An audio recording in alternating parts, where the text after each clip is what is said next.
As you can tell, I like to go fast. Our race team is really well prepared. We like to look good, but we also like to dress good, and that's why we shop at Franklin Road Apparel.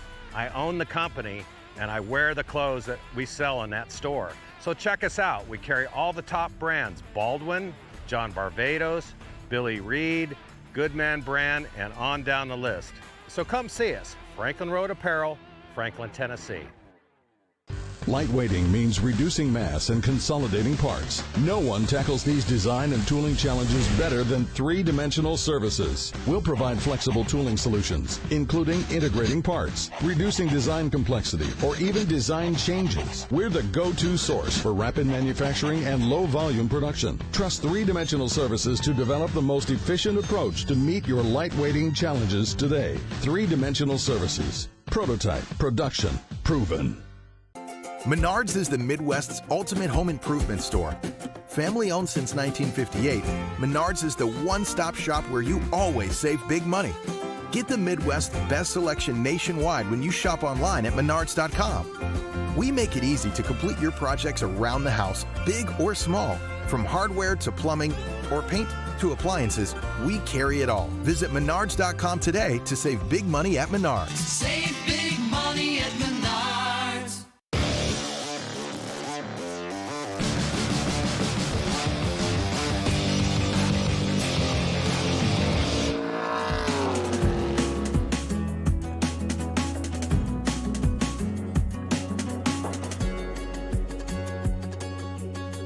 Hello and warm welcome to the Trans Am Series presented by Pirelli. We're here for TA2 at the beautiful Laguna Seca circuit in California. With me, one of the legends of motorsport in America, Willie T. Ribbs. He's both raced Trans Am, IndyCar, as well as racing here, I'm sure, with both at Laguna Seca, Willie.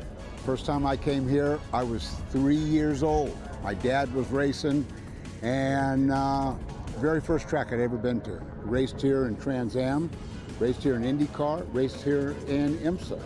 Well, Willie, this is an exciting era for Trans Am, but what is it for you that makes Trans Am so special? You know, Trans Am has got a special place in my heart. It's when I first became a pro, and I guess it's like your first girlfriend, right? You know, you never forget. So no, it was, of course, I did Indy and IMSA, but Trans Am was the first, and that's why I'm here today. I'm not driving, but it's the place I want to be because this is where it began. Willie, I know exactly what you mean. It's all about that opportunity. Willie's going to be with me all weekend. And talking of opportunity, from Sim Cars runner-up in our Sim Championship to now leading in the real thing in TA2, Tyler Casera is with our Ben Sissel. So I'm with Tyler Casera, our current points leader in TA2. Tyler, do you feel that puts a target on your back? Yeah, a little bit. I mean, honestly, the closest thing that I have to lean back on is my esports experience in 2020. You know, we dominated Josh Hurley and myself in that championship, and I feel like I'm kind of in a similar position.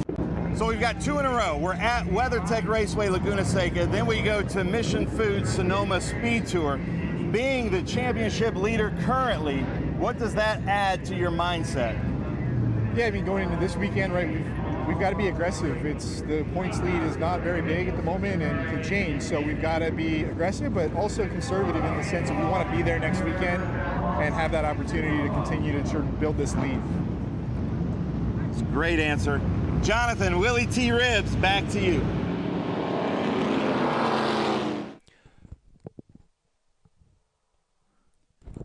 Thank you, Ben. Yes, we look down high above this Laguna circuit, and it really is a beautiful sight here as we look ready and get ready for our TA2 round 4 of the championship for 2022.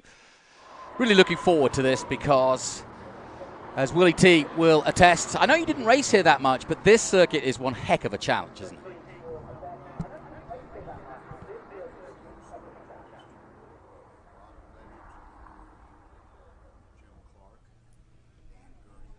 Parnelli Jones, Mark Donahue, you can go down the list. Mario Andretti, of course. And in fact, his nephew, Adam Andretti, is in this race today. So the track is history. and one of the oldest road courses in this country, and this is where you can really build your name. I mean, I know it's a few years since you raced, but you did do 61 starts, 17 wins. I mean, Trans Am meant a lot to you. I know you went on to Indy, but does it kind of, when you look at the cars and you look at the scene now today, does it make you kind of get nostalgic about the fact that you were part of this? Well, and then there's some engineers and mechanics that I worked with in Trans Am that I've seen this weekend, and that really hits home. Yes, especially that we don't look the same. Well, Willie T looks absolutely the same as he did back then, and he's going to be with me throughout the entire race, and we'll get his insights. But talking of which, let's head down and get some more insight from down on the grid with Ben Sissel. Well, ladies and gentlemen, I am at the top of the hill, at the front of the cars here at WeatherTech Raceway Laguna Seca. 45 cars here. We're going to start here. Mike Skeens setting on the pole, the Motul Pole Award winner. But please come on up, talk to the drivers. They have hero cards to sign for everybody. This is a Trans Am fan walk. Connor Mosak's out here. He's got some Sharpies. He's ready to sign his hero cards. You got a hero card handy? Check that out. Connor Mosak. He knows what he's doing out here. We've got Rafa Matos, who's doing really well with Three Dimensional Services Group. But I got to talk about our young guns. The young guns have infiltrated this top 10. Connor Mosak being the top young gun. Then we've got Connor Zilich as a young gun up here in the top 10. Brant Cruz, a young gun here in the top 10. Our points leader is Tyler Casera in this Liqui Moly Turn 14 Chevy Camaro from Stevens Miller Racing. Another young gun. Let's talk to Evan Slater. Evan, it's been a crazy season for you. One of our young guns, one of the youngest in the field. How's it feel to be at WeatherTech Raceway Laguna Seca? Yeah, it feels amazing. It's my first time here. It's a ton of fun of a track. Like, there's so many technical turns, and it's just a ton of fun. So I'm super excited to race, and hopefully we can get a good result for Cube 3 Architecture and Stevens Miller Racing. Nice. I love it. Evan Slater, he's ready to sign some autographs for everybody. So come up here, meet Evan Slater. Then hometown boy Thomas Merrill, who came from last to first in 2019 from Salinas, California. We're going to try to bring him over here to talk. His whole family's here, obviously. But Thomas, tell your hometown crew what you're going to show them today. Well, I'm going to hopefully show them a lot of passing today. We got some work to do to bring this Bridge Hall Mustang up to the front. It's super competitive, but we've got some good track knowledge, and I think we're well set up for a good long run, so we'll be in good shape. Perfect. Thomas Merrill, just from right down the street. How about some Cameron Lawrence, FranklinRoadApparel.com. Cameron Lawrence, you've been really showing us some speed, and somehow your strategy's working. I believe you're second in points. Yeah, we are. It's been a lot of work. You know, we've been racing a lot better than we're kind of qualifying right now. But yeah, it's been great. The team's doing a good job. Everything's starting to click. So it's just a really tight field, but, you know, we showed at Atlanta we raced better. And it's only my second time here at this track. So I think we're learning every session, so I think the guys better watch out. Nice. I love it. Check that out. Cameron Lawrence, not been here too many times, but that's the cool thing about WeatherTech Raceway Laguna Seca. And the surface changes here a lot. We've got Misha Goikberg here, BC Race Cars. But hold on, I got to talk to Big Machine Vodka Spike Coolers. Scott Borchetta, 11 in 45 cars. That's got to feel pretty good. Yeah, you know, we always want to shoot for a top 10 starting position, so can't get any closer than 11, and we're only a couple hundredths off of Misha for 10th, so we've had a really good weekend so far. So are you hoping to rattle some of these young guns up there? You know what, those guys have so much pressure on them. You know, you want to fill up their mirrors and see if they'll make some mistakes, but they're really good drivers. It's a lot of fun driving with those guys. But, you know, we're going to bring that Big Machine Spike Cooler Camaro after them, man. We hope to move up. Could be a good day for us. Nice. Scott Borchetta here, WeatherTech Raceway Laguna Seca, another one from California, currently living in Nashville.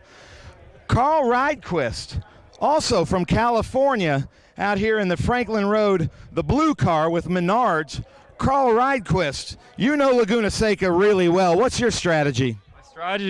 My strategy is, I think, to just try to get through the first 5 corners and then just try to picking them off. I think we have a much better setup today. Nice. I love it. Last time you were with us, you were late to your car at Sebring. Now you're early in the car. I love it.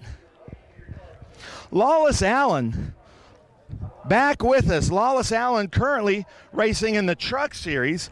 You were with us. You were Rookie of the Year just a few years ago. How's it feel to be back in TA2? It feels really good. We got to test at Sebring a few months ago. We were planning to race, but it just didn't work out. So got a little taste of it, and I'm glad to be back, especially the auto park it in Silver Hair. So I'm really looking forward to today. Perfect.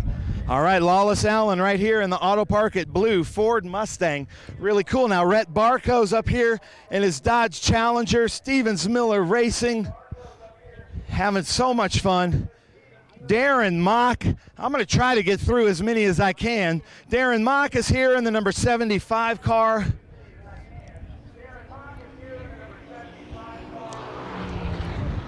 All right, now we've got Jack Wood signing autographs, which is exactly what he should be doing at the fan walk. So, Jack, keep signing and talking to me. But I know you had an off, and I know that the SLR team had to be working through the night to fix it. But how does the car feel, and what's your strategy? You know, I don't know. I mean, it makes it tough when you miss that first practice like we did. Puts the guys in a bad spot. I think it sets the whole weekend behind. But, you know, I've never been here before, especially never in this car, and it's a challenge space to get around. But I think our qualifying effort was decent. I think we have a good long-run speed car, so you know, looking forward to the race and hopefully moving up. So perfect. All right, Jack Wood running the Team SLR Chevy Camaro, having some great times out there. We've got Adrian Lostovsky here running really well. Dylan Archer, another one of the young guns. Keith Prochuk with HP Tuners, the number 9. Was here with us a couple of years ago. Right behind him is Elias Anderson with the Accio Data Samson Race engines. But now we come to our first West Coast TA2, our Motul Pole Award winner in TA2, Jeff Holden. How does that feel? That's awesome, man. That's what we've been going for. Getting to the front of our pack is the most important thing we can do. We're not really racing against the national guys too much, so we just try and keep it clean and stay out of their way and race against ourselves. Nice. I love it. There's Jeff Holden. Then we've got Barry Bowes from the National Series. But let me talk about this. This dude, I haven't even met him yet. This is actually happening. Roy, nice to meet you.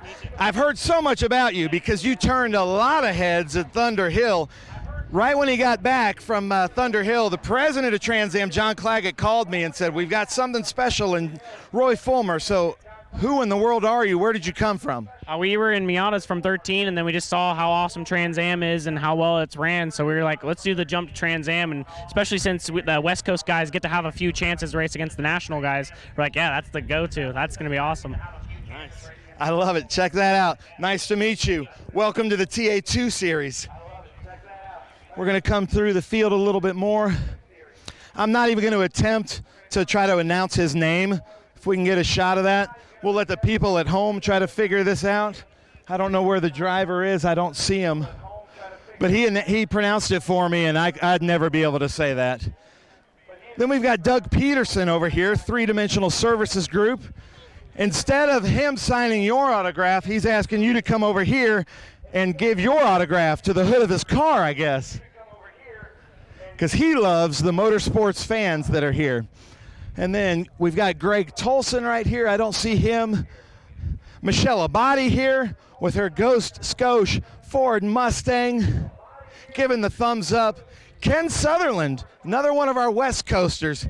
Ken, I'm just going to ask you an awkward question. This is further back than I'm used to seeing you in qualifying. It is, yeah. 45 cars out here. What can go wrong, right? We'd like to be up there a little further. Hopefully we will. But until then, we'll have a race amongst ourselves back here. Nice. It'll be fun. I love it. He's really fast. I met him at Portland a few years ago with our West Coast series. So look for this car to move up. Kent Stacy, how's it going, man? Laguna Seca, how's it feel? It feels good. We're behind on testing. We're just getting this car going. This is our third race. And I know we put a guest setup on it here for qualifying, found 3.5 seconds at moving forward. And hopefully we did it again for the race. So hopefully we can move it forward. Awesome. Target Kent Stacy. Now, listen to this. Jonathan Willie, I hope you're paying attention. because I was up at the Big Machine Vodka Spike Cooler Corkscrew yesterday, and I saw you splash through there with an explosion of gravel, and now you're starting way back here, which is so unlike you. So what are you gonna do going into the Andretti hairpin as an Andretti? So we have the way I see it, we have 90 miles to exercise 2 very important virtues in patience and patience. And with 10 laps, 10 miles to go, it's go time wherever we're at. So it's going to be a lot of survival, but I've got a lot of faith in our Trans Am, our TA2 competitors. I think they're going to do a great job, and this is one of the best racetracks in the country to be here at WeatherTech Raceway Laguna Seca. The fan turnout has been amazing. Thank you so much to all the fans that come in to support us and all of you watching us on TV. But we're going to put on a show here from 30th, I promise. I love it. You always put on a good show. Number 86, Three-Dimensional Services Group, Adam Andretti. We're getting ready for the pre-race ceremonies here at a grid of 45 cars. Gentlemen, I'm going to send it back to you. Willie T. Ribbs, our Grand Marshal, Jonathan Green, the best announcer in motorsports. Take it away, gentlemen.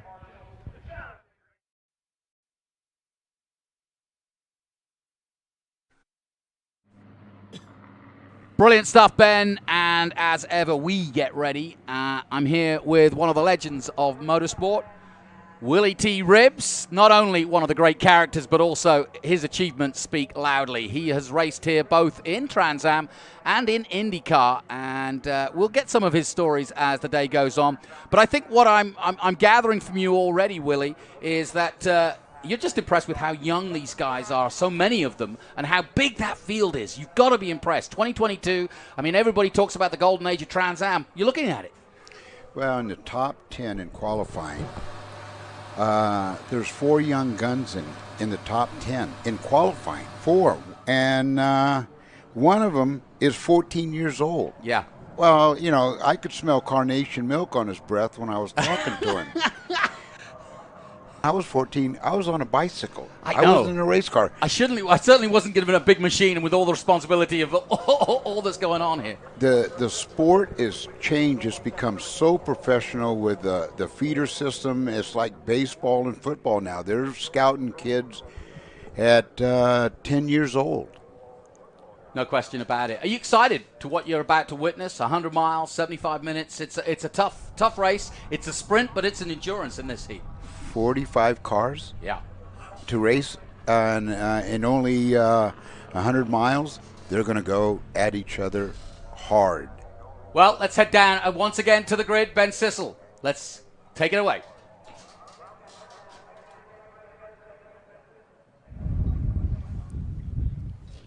So excited, and what an honor it is to have Yolanda Cervantes here to sing to us the national anthem. Oh, say, can you see by the dawn's early light what so proudly we held at the twilight's last gleaming, whose broad stripes and bright stars through the perilous fight o'er the ramparts we watched were so gallantly streaming, and the rocket's red glare, the bombs bursting in air, gave proof through the night that our flag was still there. Oh, say, does that star-spangled banner yet wave o'er the land of the free and the home of the brave?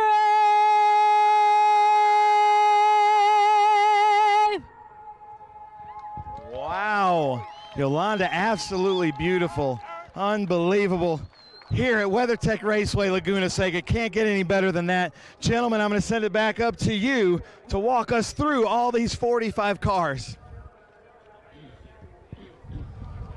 Okay, here we go then, and what a field of Trans Am cars it is, and it's going to take some time, but here we go. In pole position, Mike Skeen, he's been there before, he knows this track well, 127.5. Connor Mosak, the youngster, alongside him. Rafa Matos, our champion on row 2, and the youngster, Connor Zilic, just 16, is in 4th. Brent Cruz, another youngster. Tyler Casera, your championship leader, is 6th. Then it's Slater, Merrill. 9th is Lawrence, then Goikberg. Borchetta, what a qualifying from Scott Borchetta in 11th. Carl Reichquist, the West Coast man, is in 12th. Then Lawless Allen coming back from the Truck Series and signs up for 13th position against number 14th on the grid, Rhett Baku, our Rookie of the Year last year. Another youngster, Darren Mock, 15th. Jack Wood had a prang yesterday, but they've got that Chevrolet Camaro going strong, and he will be a factor. It's been a tough year for Lostowski, but he's there in 17th. Dylan Archer, yes, that's right, the Archer name is back in Trans Am and racing in America in 18th. Prochuk, Anderson, Holden 21st. Barry Bowes from Texas, 22nd. Roy Fullman from the West Coast, already a winner here in the West Coast at Thunder Hill in 23rd. Kitwarski, the Polish name, Andy Kitwarski in 24th. Doug Peterson and Greg Tolson, also of the West Coast Championship. Michelle Abadi, the Vegas girl, is 27th. Is she going to gamble? Ken Sutherland, Kent Stacy coming in 29th, and work to do for Adam Andretti, who we spoke to. Ty Young is 31st. Nick Racino races on the West Coast. He is 32nd in the Camaro. Then it's Tim Lynn, Gallagher, Kanuki, and Fine. Stephen Lustig, Matt Perrant, Crandall, Parsons, Marvich in 41st. 42nd is Joe Bodegich, and then Schweitzer, who is a West Coast expert. Jeff Sexton coming into the championship from Texas in Austin this year. And Chad Christensen in 45th place for the Forester Pontoons Ford Mustang. Doesn't get any better than that. Record fields here, once again here. Perfect conditions at Laguna Seca. And Willie T, as you look down, I know you've had a weekend here and it's been quite an eye-opener for you, I'm sure, but what are your thoughts?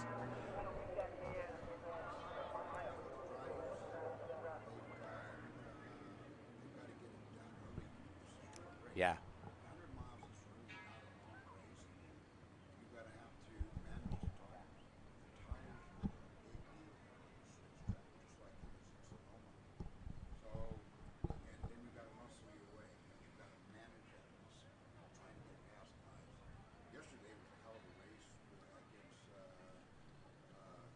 And Dreezy, they went at it, and Dreezy just flat wore his tires out. Dyson won the race, and it was a great battle. And that's what these guys are going to do here. They're going to battle each other and take every inch they can without using the car up.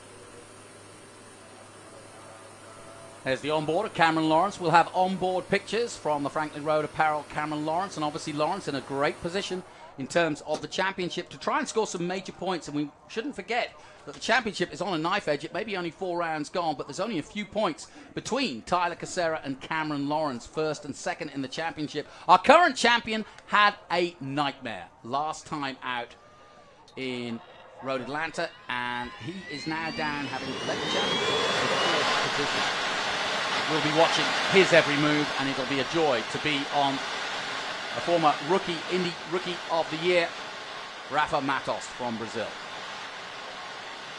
Thomas Merrill sits 5th in the championship at the moment. He too will be a factor here. But as Willie rightly points out, there's so many young guns out to make a name for themselves today. Some of them have come from the West Coast. Some of them have come back from the Truck Series. Some of them are just up-and-comers like Connor Zilic, who bounced onto the scene last year and took pole position at Virginia when nobody, or very few people, knew exactly who he was. Well, we do know now, and Connor Zilic will be a factor. So many of these youngsters now, Willie, I don't know if it was the same in your day, but now looking straight to go to NASCAR. But there's no question that we're going to see some excellent strategy here, because it's going to be crowded. There's no question about that. It's a very tight field, but with 45 cars, you've got to stay out of trouble and pick your moments. That's going to be the key to this. Yeah, John. I talked to Connor Zilich yesterday, and he is world karting champion. Yeah. Right? As well as European karting champion. And he's 16 years old. Formula One's going to be looking at him, not just NASCAR or IndyCar. He's going to be looked at from all over the world. Yeah, no question. And we've got more stories like that, and we'll tell you more about them. But let's head down to the grid once again for Ben. Well, thank you, gentlemen. Here I am, Ross Merrill, Lauren Merrill, and that's not a coincidence. Thomas Merrill's parents. You can see her necklace there with the TM. Ross is the president of the Laguna Seca Raceway Foundation. So I'm sure you're a little bit nervous, but they are to deliver the greatest sounds in motorsports. But I just want to brag on Lauren here. She is the hottest shoe in the Merrill family. She has taught everybody how to race. So, Lauren, I'm going to give it to you to start the driver command. You got it. Ladies and gentlemen, start your engines. Dude, thank you. Awesome.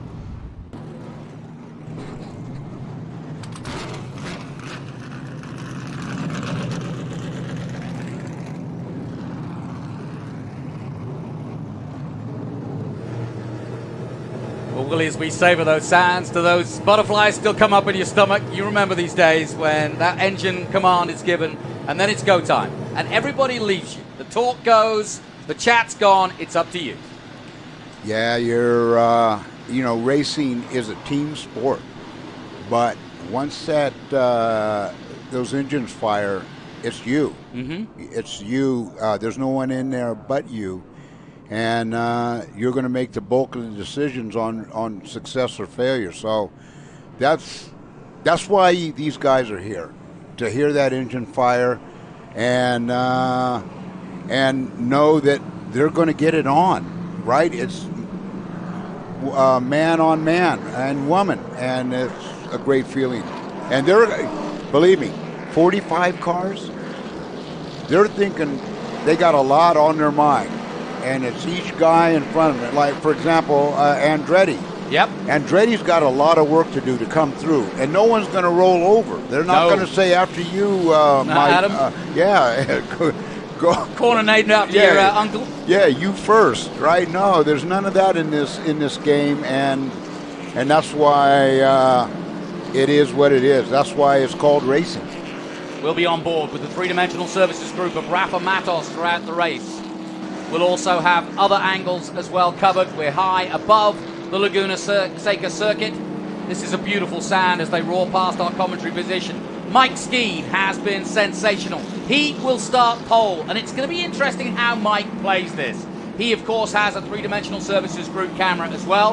He starts in pole position, and he is in the championship hunt, but he's doing a full season in another series in IMSA, and therefore he is basically going to try to help, I think, Rafa Matos get to the front, or at least work together as a team. And that's going to be so important because the man sandwiched between them is the young 24-year-old Connor Mosack. And Connor, already a winner in this series, has proven that he is a force to be reckoned with and is not intimidated by any of the bigger names that he's up against. Then there's Connor Zilich, Evan Slater, Tyler Casera, championship leader, Misha Goikberg, ever fast, always fast. Really looking forward to it. How about this guy, Lawless Allen, coming into the championship from the Truck Series. He's the top Truck Series rookie at the moment. So there's so many good stories, and it's on days like this, Willie, where you can make and break a name for yourself. Do you remember those days when you were trying to break through, and you're like, if I could just get in the top 10, or if I could just show my team manager this, I can pick up that sponsorship, and I can make it in this game? Well, for example, Mike Skeen's former champion. Yep. You know how to build a reputation? State champion. Beat champions. Right. Especially for a kid like Mosack and Zilich and the young kids. They are out to lean on the big boys. When you, for example, you step in the ring. Yeah. Right? You step in the boxing ring. That's how you build your reputation. Right? First, you got to get in the ring. You got to get in the ring, and even if it's in sparring. Yeah. You know, you wanna prove yourself that you're a champion in the making, there's 4 young guns in the top 10. That's what blows me away. Yeah. And, you know, Mike Skeen, and I watched him yesterday. I watched him. I went out to turn 5 and spent the whole practice out there, and I watched all of them. And Skeen through turn 5, his car had the best balance I saw. Rafael Matos, yeah? Yeah, Rafael, he was good through there as well, but balance-wise, I think Skeen had the best car from entry, center, and exit. He was the quickest. We always talk about managing tires. You've got a full fuel load now. The car's heavy. Tires are new and clean. We've had a TA race and we've had lots of SVRA, so there's good rubber down. Conditions have been set fair and pretty much constant throughout the weekend. So there shouldn't be any problems in terms of the approach. This is straight out Laguna Seca racing, as it's always been, whether it's 2 wheels or 4 wheels. Strategy-wise, if you are Mike Skeen, I'm presuming that you want to just get away from everybody and try to get a gap. He's got pace on everybody. He's got almost a second on second place. So he can go out and not at the pace he's running, and he's not overdriving to do it. He's pace, and whoever's putting pressure on him, they're going to have to work hard just to stay with him, let alone get past him. So Skeen has got the experience, he's got the pace. The young kids, Mosak and Zilich and Cruz, they're going to go after him. They're going to force him. And that's what you do. When you're a driver after the guy in front of you, you force his hand. You try to make him wear his tires. You try to make him break in too hard. You try to push him in the center off so he's using up the rears. It's going to be a strategy game, and it's going to be the old hand, right, versus the young lions. What I like about this also is because there's such a large group here with the West Coast, these youngsters coming in like Lawless, is the regulars can't necessarily force the hand of the guys coming through sometimes because they may not know who the guy is behind them and whether he's faster or not. And I mean, you know, like you say, everybody's in their own race. So you've got to pick your moment. There's so many cars in this race that if you're looking in the mirror, unless your crew chief or engineer tells you, hey, that's Andretti coming on you, or that's Bruschetta coming on you, yep, you don't really know. You're so focused on what's in front of you, the driver in front of you, or the corners in front of you. Yep. And when you get bumped, that's when you know they're serious about getting by you. Willie T. Ribbs alongside me, Jonathan Green, as Mike Skeen gets ready to race here at Laguna Seca, round 4 of TA2 2022. Conor Mosak alongside him, away they go. Conor Mosak gets a good start as they head down towards the Optima Batteries, turn 1, Andretti curve, and Conor Mosak has got the advantage, but the line is with Skeen and he knows it. On board with Rafa Matos, it's close quarters between these two, almost touching at the lead. Mosak keeps his foot in and will have the better line for the second corner. Somebody going off there in the distance, but Skeen holds on and takes the lead through 3. Good clean start, somebody on the gravel, somebody turned round there in turn 3. We'll get back to that in a moment as we go back on board with Rafa. Good clean start from him, and Rafa, our champion, is in 4th place. Wow. That was good stuff by Mosak. I like Mosak and I like Skeen. Mosak, the kid, handled it like an old hand, like a pro. Didn't force it to. He rubbed on him, he squeezed him, but they didn't tangle going into the next 2 corners. So these kids don't drive like kids. They drive like veterans. Well, I'm often reminded, you were talking about Zilich being a world champion karter. You ask them how many years experience and they go 13. Because they've been racing since they were 4. Oh yeah, they when they got in a go-kart, they had diapers on. Yeah. You might need it.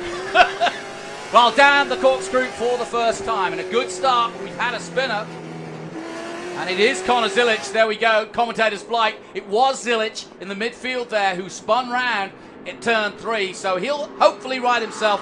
We'll find out in a moment as they come out of turn 11 for the first time to complete that first lap, and it's going to be that man, Mike Skeen, leading the way.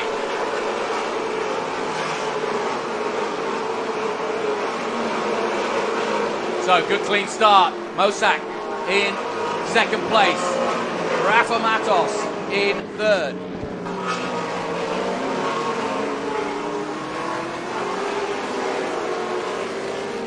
We're on board now with Carl Reicquist, usually in the West Coast, but coming into the National Championship as well as racing in the West Coast. Of course, we've got 2 championships on our minds today, and certainly they'll be wary of that. They had their first round at Thunder Hill just a few weeks ago, and now it's down with the big boys.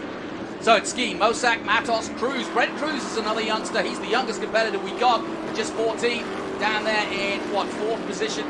Thomas Merrill behind him, the local favourite. Tyler Casera, our championship leader. Goitberg, Slater. Zilic has dropped to 9th, so he has recovered. And Jack Wood, another youngster, is down there with Scott Lagacy Racing, and he's down in, 10th position ahead of our Rookie of the Year last year. As we go on board with Adrian Lostowski down this amazing jump. What's it like to drive down that? When you initial turn in into the corkscrew, you can't see for a split second. You make that left, and all you see is trees out in front of you because it drops so far, so much under your feet. And then you see it. Then you see the right-hander, and you do it. It's automatic. You're already turning. You're making your right turn without even seeing where you're going. This is Cameron Lawrence who got spun round. So Zilic had a problem. That's where Zilic goes wide, and it was Cameron Lawrence that got spun round. And that's a big news story because Cameron Lawrence, of course, 2nd in the championship. Cameron Lawrence has got a lot of experience. Like Skeen, these guys are old hands here, and they're mixing it up. When you got 45 cars out there, you're going to get into each other. Somebody's going to skip. And these ain't small cars either. Oh yeah, no, they are muscle cars. Yep, absolutely. And Mish Goitberg there, the Russian-American, or Russian-Canadian, I should say, the number 20 for BC Racing from Canada in British Columbia. And then further down, Peterson, Reicquist. And then further down, you can see this massive field. Borchetta dropped down a little bit, but at the moment, Cameron Lawrence has recovered to, 19th position. Keeping an eye on him. I'm keeping an eye also on Andretti, who's come up the field already. Adam Andretti is in 27th position. And it's funny, I spoke to Michelle Abate at the beginning of the day, and she said, you know what, Adam Andretti, I know it's fast. I'm just going to wait till he passes me and slot right in behind him. That's exactly what she's done. Great stuff from Michelle. So Skeen already building on his lead as we go back on board with Cameron Lawrence, who's got a lot of work to do. The man's 2nd in the championship. But we can see him work in the car, Willie, as you look at these onboards. It's great to have onboards live again. Well, one thing about onboard, you can look at the fast guys, the leaders, and see how hard they're working, right? Yep. And if they're not working that hard, that means they're going fast. Yeah. All right? Yeah. Now, if you see some of the other drivers who are putting a lot of steering angle into the car back and forth, right? Understeer, oversteer, you know that they're working for their money, and they're not having the same grip that the fast guy. Skeen, he's hardly turning the wheel. Now, this is a good example of what I was talking about. You've got Lawless Allen ahead of this man, Cameron Lawrence, and he's trying to show him a wheel, show him his front, and say, hey, I'm coming through. We're coming up to turn 5 where you and I watch from. You can't go around the outside there, surely. No, because it runs out of room right when you exit the corner. As you exit, it's nothing but sand out there. And the camber drops off as well. Having been cambered on the inside or on the first part of the corner, it drops off quickly. When it flattens out, that's it. You've gone from push to neutral loose. Yeah. So Rafa Matos in 3rd position at the moment, and this is a really important race for our champion. He's had a disastrous road at Atlanta, having had such a good start at Sebring, but he's a long way down the points. Rafa currently in 4th position on 62 points, but it's early. But these 2 weekends here, this weekend and then Sonoma next weekend, could be the make and break of a lot of people's championships, and Rafa knows it. He's all over the back of Mosak now, though, and starting to make his way closer and closer. Is there a moment where you stop following and hounding and decide to attack? You try to wait. You keep the pressure. If you watch what's going on here, you want to keep the pressure on him. So if he does make a mistake, if he runs a little wide into the corner, if he misses his braking point, say right here, yep. He goes a little long and he starts to run off wide, and you're in a good line, then you try to get up underneath him, right? And the cars are so equal that no one's got an advantage, right? Yep. As far as power and chassis. It's all driver here. So you work him and work him and work him, and hopefully you can put enough pressure on him, and make him and have him make a mistake, and you get past him. But same time, you don't want to leave yourself open. No. Okay. When I say or you made a mistake, and then the guy who's pressuring you gets by you because you're working the other guy in front of you. It's really like an accordion. Yeah. You ever see an accordion? Exactly, yeah. That's what it's like. 1 minute, yeah. 1 minute you're out, the next minute you're crunched up. And that's what we're seeing now. It's a great battle here. Skeen is pulling away. He's got about 3 car lengths ahead of this battle for second place between Conor Mosak and Rafa Matos, our champion. Then there's a gap. And in that gap is Thomas Merrill, the expert, the man from Salinas, the farmer's boy, so to speak. And we heard his mum and dad doing the race command. Their history is all here at Laguna Seca. Thomas Merrill has thousands of miles. He's an instructor here. He knows every inch of this circuit. We watched him on track yesterday, and you said, boy, that guy's getting out of that corner early, and that's because he knows this track like the back of his hand. Well, and experience on any track pays off, but as many miles as he's got around here, he knows how to manage the tires. He knows how to manage the speed. You see the race we got here. We got Matos going after the kid, okay? Now, this is where the kid is going to prove he's tough and he's smart. Because when you got Matos, he's a champion. He's a veteran. He knows how he's got the miles on the kid. Well, this is where the kid will prove himself to the bigger teams, to the bigger owners, to other championship owners that he's got not just talent, but he's smart. Yep. Right. Bobby Unser always talked about being smart with the car. May he rest in peace. What a man. I loved him. I loved him to death. Yeah, it's a good point, and the Unsers know what they're talking about when it comes to racing, no question about it. The funny thing is, Mosak, although 24, is wise beyond his years. He got a win last year, and from that moment on, I think it was Road America, he never looked back. And I mean, he's not intimidated by anybody in this field. He's already kind of been contracted to NASCAR. They've got their eye on him. They're ready for him. And because there's so many road races now in NASCAR, they're happy for him to race at Laguna because they race at COTA. They race at places that we go to. So if he's going to be successful there, you're looking at the next Kyle Larson or Chase Elliott when it comes to road course expertise. Well, a lot of the drivers, especially in old days, you watch A.J. Foyt, you watch Mario Andretti, you watch Bobby Unser, you look at they drove everything. They were on dirt, they were on ovals, they were on road courses, and all that does is make you better. Yeah. That was Uncle Bobby who say that to me all, drive everything you can. Yeah. Well, these kids at a young age are starting to do that like the old guys used to do, right? The old guard. And when they get to a road course in a cup car, for example, they're not going to be out of water. They're going to know, they're going to get in there and be up to speed on going left and going right. Yeah, and I think you're absolutely right, and it's good advice because if you know different surfaces, and I know this from being in the dirt, on motorcycles and on 4x, you get the field what it slides underneath you. So if it's raining here at Laguna or it starts raining like it did in Formula One, you've got to know what the surface is underneath you and what the car will do and won't do underneath you, and that's like you say, any training on different surfaces and different cars has got to be huge. Well, and you look at Kyle Larson, for example. Yep. I'm a big fan of that kid. Yep. And he can win on dirt one night, and win at Talladega or Daytona or anywhere else the next night. It's just a great, not just great talent, but being able to jump from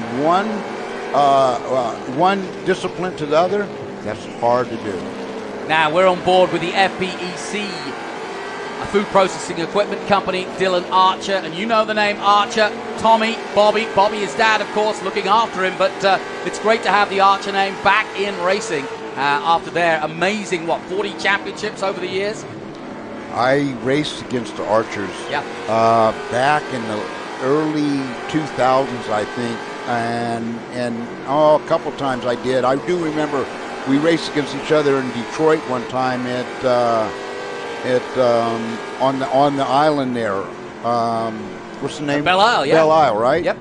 And the Archers always been fierce drivers. Now, I'm right? keeping an eye on a couple of guys as well, because Andretti already up to the top 20, and as he said in his interview beforehand, as Rafa getting ever closer out of 11, they start another lap. But I'm keeping an eye on Adam Andretti, because he's had a rotten start to the season, but he's been quick, and that's all the three-dimensional cars have been quick. And Adam hit the front splitter heavily in practice, and therefore had to start a long way back, but we know he's faster than that. He's got a youngster, Roy Fulmer, winner of the West Coast first race at Thunder Hill. Roy Fulmer the fourth. Watch out for this kid. He's in 21st. Then Scott Borchetta just ahead of him. I'm also keeping an eye on what happens with Connor Zilic. He's recovered to 7th. Cameron Lawrence also having had that spin. He's down in 17th, but these are the guys that are going to come through bit by bit. We're on board with Andretti here, and I'll let you watch what he does. Well, the farther you go up the food chain, the harder it gets, Yes. right? Because you start running into faster and faster guys. You know, Borchetta fell back for a little bit. Now he's marched his way up into 19th. Andretti was back. He's marched his way up behind Borchetta. And then they got to get to Cameron Lawrence in 16th. Yep. Well, Cameron Lawrence is a bad cat, right? So the more you start picking off people, the harder it's going to get, because those are the big boys. They're fast guys, and they're not going to roll over.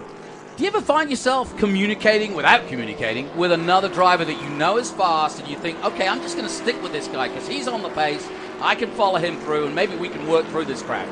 Well, I mean, if you got a guy that's quick in front of you, you use him as sort of a point man, Yeah, right? a point man. He's your point man, and eventually you want to get in front of him, but if he can move you up together, yeah, if he can open doors for you, right? Yep. You know, like Moses in the Red Sea. He's right? doing the work for you. Exactly.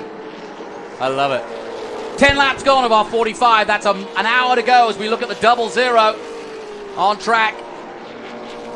And we've seen Dylan Archer, but we've got the W's of that Switzer, who, of course, is a West Coast champion in his day, and looking forward to this weekend. I spoke to him earlier in the weekend. He said all systems go, nothing to shout about, just get out there and stay out of trouble was the idea.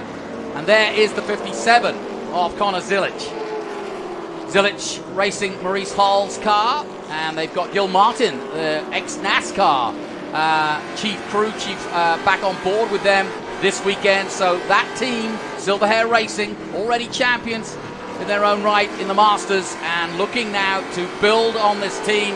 They've got youngsters like Connor Zilic and Lawless Allen, so that is why Maurice has chosen to give his car ride away to these youngsters to let them battle it out and give some youngsters a chance. And that's what he wants to advertise, that he's got a 6-car Trans Am team and he's ready to give people a chance to race. There's the number 70 coming through our shot, coming out of 11. That's Brent Cruz, who to me, oh no, as I mentioned, a silver hair car, one of them's just gone like a rabbit into the gravel, but he recovers. But Brent Cruz, the man we're watching now, the youngster, just a teenager, still at high school, but mature beyond his years. Good recovery. There's Tyler Casera, and he's got Zilic behind him. So this is a good battle between the youngster and the more experienced former Miata man. I spoke to Tyler Casera in the weekend, and he said, would you believe it, I took my first ever laps here at the Skip Barber School when I was a little nipper. I raced here in the runoffs at SEA with Miatas, but this is my first taste of racing. It was right here at Laguna Seca when I was just a kid. You know, John, what Tony Pirelli has done for Trans Am in the short time he's taken it over is remarkable. Remarkable. Yep. He's got 45 cars from an age group from 14 to 55. I think Rochetta's 55 years old. Yep. And it's just remarkable to see how many people are in this at different ages and different genres. And what a show they're putting on. I did not expect the young guns to be as competitive. You know, you're putting one lap in and qualifying or 2 laps is one thing, but every lap being smooth and fast and not making any mistakes, that's that's the most impressive part. You know what was interesting, and this goes back to karting. You've got Zilic, a former world karter, and you've got Casera, a former Miata champion. And Casera said to me, I said, wow, how can you compare karting or Miata racing to big muscle racing? It can't be anything like it. He said, no, that's where you're wrong. It's all about momentum. It's all about holding the speed through the corners and making sure you don't lose that speed, because in a muscle car, you're just going to spin up if you get too mad. And through goes Zilic on our champion. Or is that further back? No. That's a little further back. That's the other silver air car, or at least it's another black one. I'm trying to see the car number, but we're watching the 89 going through. That's Mike Skeen now in the middle of all this traffic. This is our leader. Whoa, big moment there. And now Skeen has got a real... This is where it gets hard, is when you're in traffic now and you're leading this race, both you've got to depend on the marshals, but you've also got to depend on the other drivers seeing you. This is... And Skeen doesn't want to get held up. No. I mean, you, as competitive as this is, and as close as it is, if a lap driver holds you up for 2 or 3 corners, the guy that's chasing you is going to be on you, right? But then he's got to get past him too. But you're right. I mean, it really is how you deal with traffic like that, just as Skeen did then. Use a corner that is a short corner like that Optima Batteries Andretti corner, and through goes Skeen. I love watching Skeen's onboard. He's so smooth. There's no react. Same with Rafa. There's no extra movement when not needed. And that's what keeps the tires underneath you. That's, John, when you're gentle on that wheel, when you have soft hands. For example, if you look at a driver like Lewis Hamilton, his in-car, he's got very soft hands. He does not yank the car around, and you're faster, you're smoother, and it's easier on the tires. Yeah, muscle car doesn't mean you need to muscle the car. It means you need to use that power deftly. Well, yeah, that muscle is in front of you, right? It's exactly. called V8. Yep. And there's plenty of horsepower, 500+ horsepower under each of these hoods. And it really does remind us of the glory days of George Foreman, Donahue, and the rest of them back in the early 70s, racing around this very circuit. And just when Trans Am was starting to make its way, the Pony Wars, so exciting. And I'll tell you what, I talked to Boris Said, and a man you'll know very well. He may be retired. He says he's retired. Has a dealership down the road here in California. But he just loves the opportunity to race in this championship, because he calls it pure racing. No extras, no gimmicks, no things. It's all about the driver and what he can do, putting the power down to the ground and getting the most out of the car. Let's face it, which isn't full of aerodynamics and downforce and all the rest of it. This is pure racing. Well, and in this series, especially in TA2, the cars are nearly all equal. Yeah. Equal horsepower, equal tire, equal components, right? So it's you versus the other guy, right? And you don't have an advantage other than being a better, smarter driver, right? Yep. And it's so equal that you're not going to be that much smarter than the next guy. Exactly. We're watching Cameron Lawrence. We were on board with him a moment. Elias Anderson from Driftwood, Texas, just ahead of him. And we're going to watch one of the greats of current Trans Am, Cameron Lawrence, trying to make his way back, having spun round at turn 3 earlier in the race. Lawrence currently in, 16th position. Anderson 15th ahead of them. Nostosky 14th. Lawless Allen 13th. Dylan Archer 12th. Rhett Baku in 11th. And then in 10th position, it's Jack Wood. No cautions as of yet. I'll probably blight it now, though. 14 laps of the 45 gone.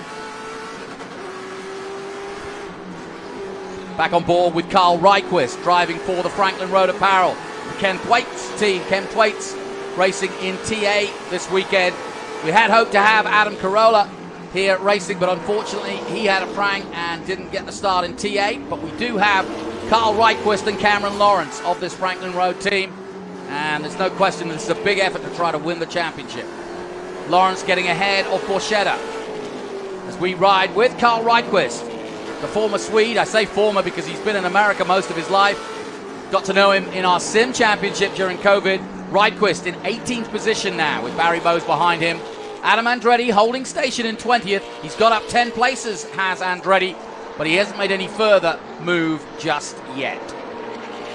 You know, Andretti, it's being that far back, you know, having to come through, he can't abuse the car. He knows he's got to be really smart on how he's using the car and using the tires. And the guys in front of him know that they got to keep him back. And if you can keep a driver back, he's going to use his brakes harder, right? He's going to use his throttle harder, which is the rear tires, to try to get a shot at you. Oh, Ryquist gets very wide there, and this is a chance for Andretti as they come up to turn 5. Andretti looking for the inside move. Will he make it stick? You can see he's working the wheel, and through he goes. Nicely done by Andretti. It's damage to the car just ahead of both of them, but Ryquist loses out after that mistake, and there's a door off on that white car just ahead of them as they head up the Rahal Straight and up towards, once again, the corkscrew. You know, see how easy it was for Ryquist to get off? Yeah. He just got off a little bit, right? Yep. Not much, Yep. but just enough for Andretti with the momentum to get underneath him, right? And that's how tight it is out here. You make one little mistake and pass, because everybody, if Ryquist would have had a 2 or 3 second lead on Andretti, he could have got back on and still maintained his position. You can't maintain any position here if you get off. Just heard from Ben Sissel in the pits at the 66. Michael Fine in the pits with brake problems, also out. And in the paddock, the 186 is out of proceedings. Might get back out again, but at the moment, struggling. There's Scott Borchetta. Great story. He has learned and pushed. I first met him when we were doing the Sim Series. He went through 5 computers because he kept blowing them up. We did Spa, and he did something like 500 laps in 3 days around Spa before the sim race weekend. But that's the kind of dedication that Scott Borchetta, originally from the music industry, but now very much, it's a bit like Steve McQueen or Paul Newman, as you well know. Yes, they have their careers, but they put the same kind of energy and passion to racing as they do to the business that they're in. Scott Borchetta is famous for discovering Taylor Swift. Yep. Right? He's got every country musician in the business on his label, Big Pretty Machine, much. right? Yep. Pretty much, right? He enjoys being out here racing. Oh, Ryquist is off completely now. Sorry, I just had to stop you there. And he's backwards, and that could bring our first caution out, if I'm not surprised. No question. That's turn 5, I do believe. I think it is, or the hairpin, one or the other. I think it is turn 5. Oh, and somebody else has gone wide there as we're watching from his onboard. That was Lawless Allen, but Ryquist is stuck in the gravel, and they'll have to do something about that. No, they will. There's going to be a full course yellow on this because they can't have any other cars fly off and run into it. Yeah, exactly. I mean, you are a sitting duck there. There's nothing you can do. And here's somebody else. That's no, that's the hairpin. That's turn 2. Okay, Ryquist is at turn 2. Yeah, he's at the Optima Batteries 2. corner. And so, again, a very precarious place, but we're back on board with Cameron Lawrence as he continues to push on. But there is the parked up Franklin Road, no running out of road, so to speak. And Ryquist, we're just still waiting. I'm looking at our timing sheets, and no move yet from David Hoots on changing this race to caution. But we think it will be a full caution, and that means after 17 laps, what do you do as a driver? Do you just go, or do you just keep that intensity? Because this is actually, when you get down to caution, this is where it's make and break. This is where you've got to keep the machinery underneath you. You've got to sort of maybe talk to your engineer. But this is another time in a race where it looks as though nothing's happening. But you guys are working hard, because this is when you've got a time to regroup, assess where you are, and decide what you want to do next. Well, the first thing that happens is everybody closes up. Yep. Right? So you're going to close up. So whatever you gained with all that hard work and 17 laps, it's going to go away. And you're on the radio. You're on the radio with your engineer, and you're getting it. You're discussing what the car's doing, right?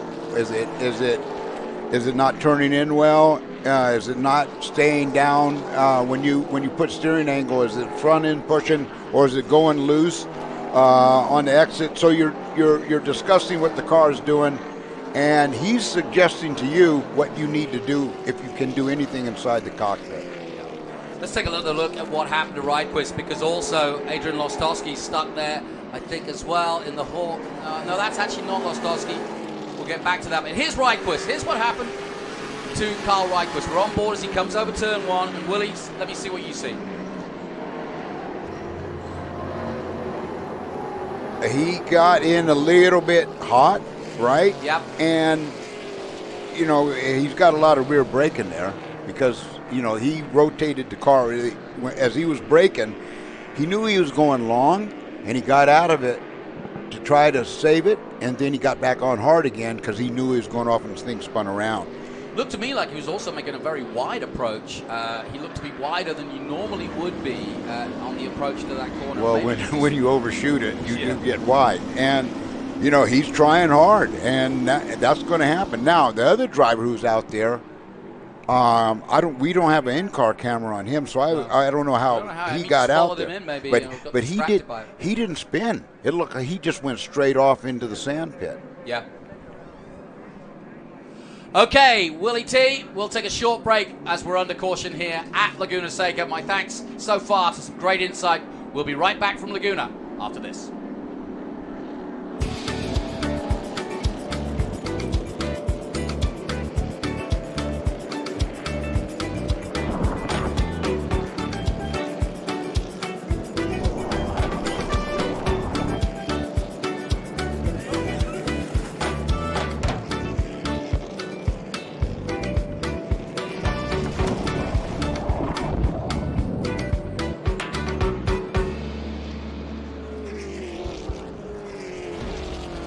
As you can tell, I like to go fast. Our race team is really well prepared.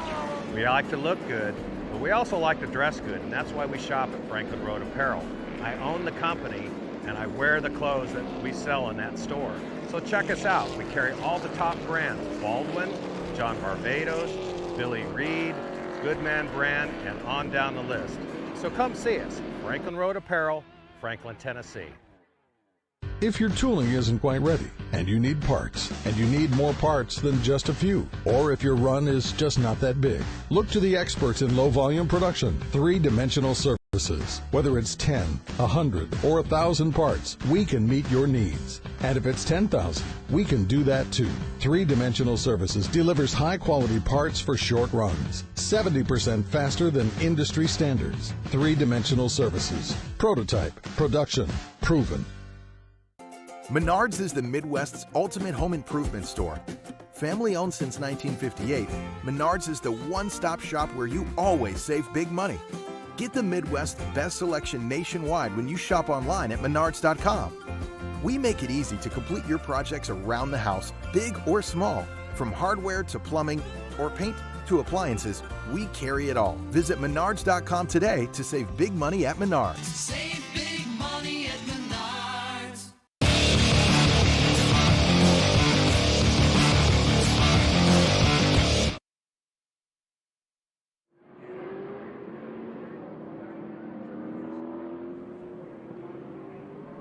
Welcome back to Laguna Seca. We're under caution here, our first of the day, and the reason being we've got two cars stuck in the gravel at the Optima Batteries Turn 2, and one of them is Carl Rydquist of the Franklin Road Apparel team. So let's head down to that team. Ben Sissel is on the case. Down to you, Ben.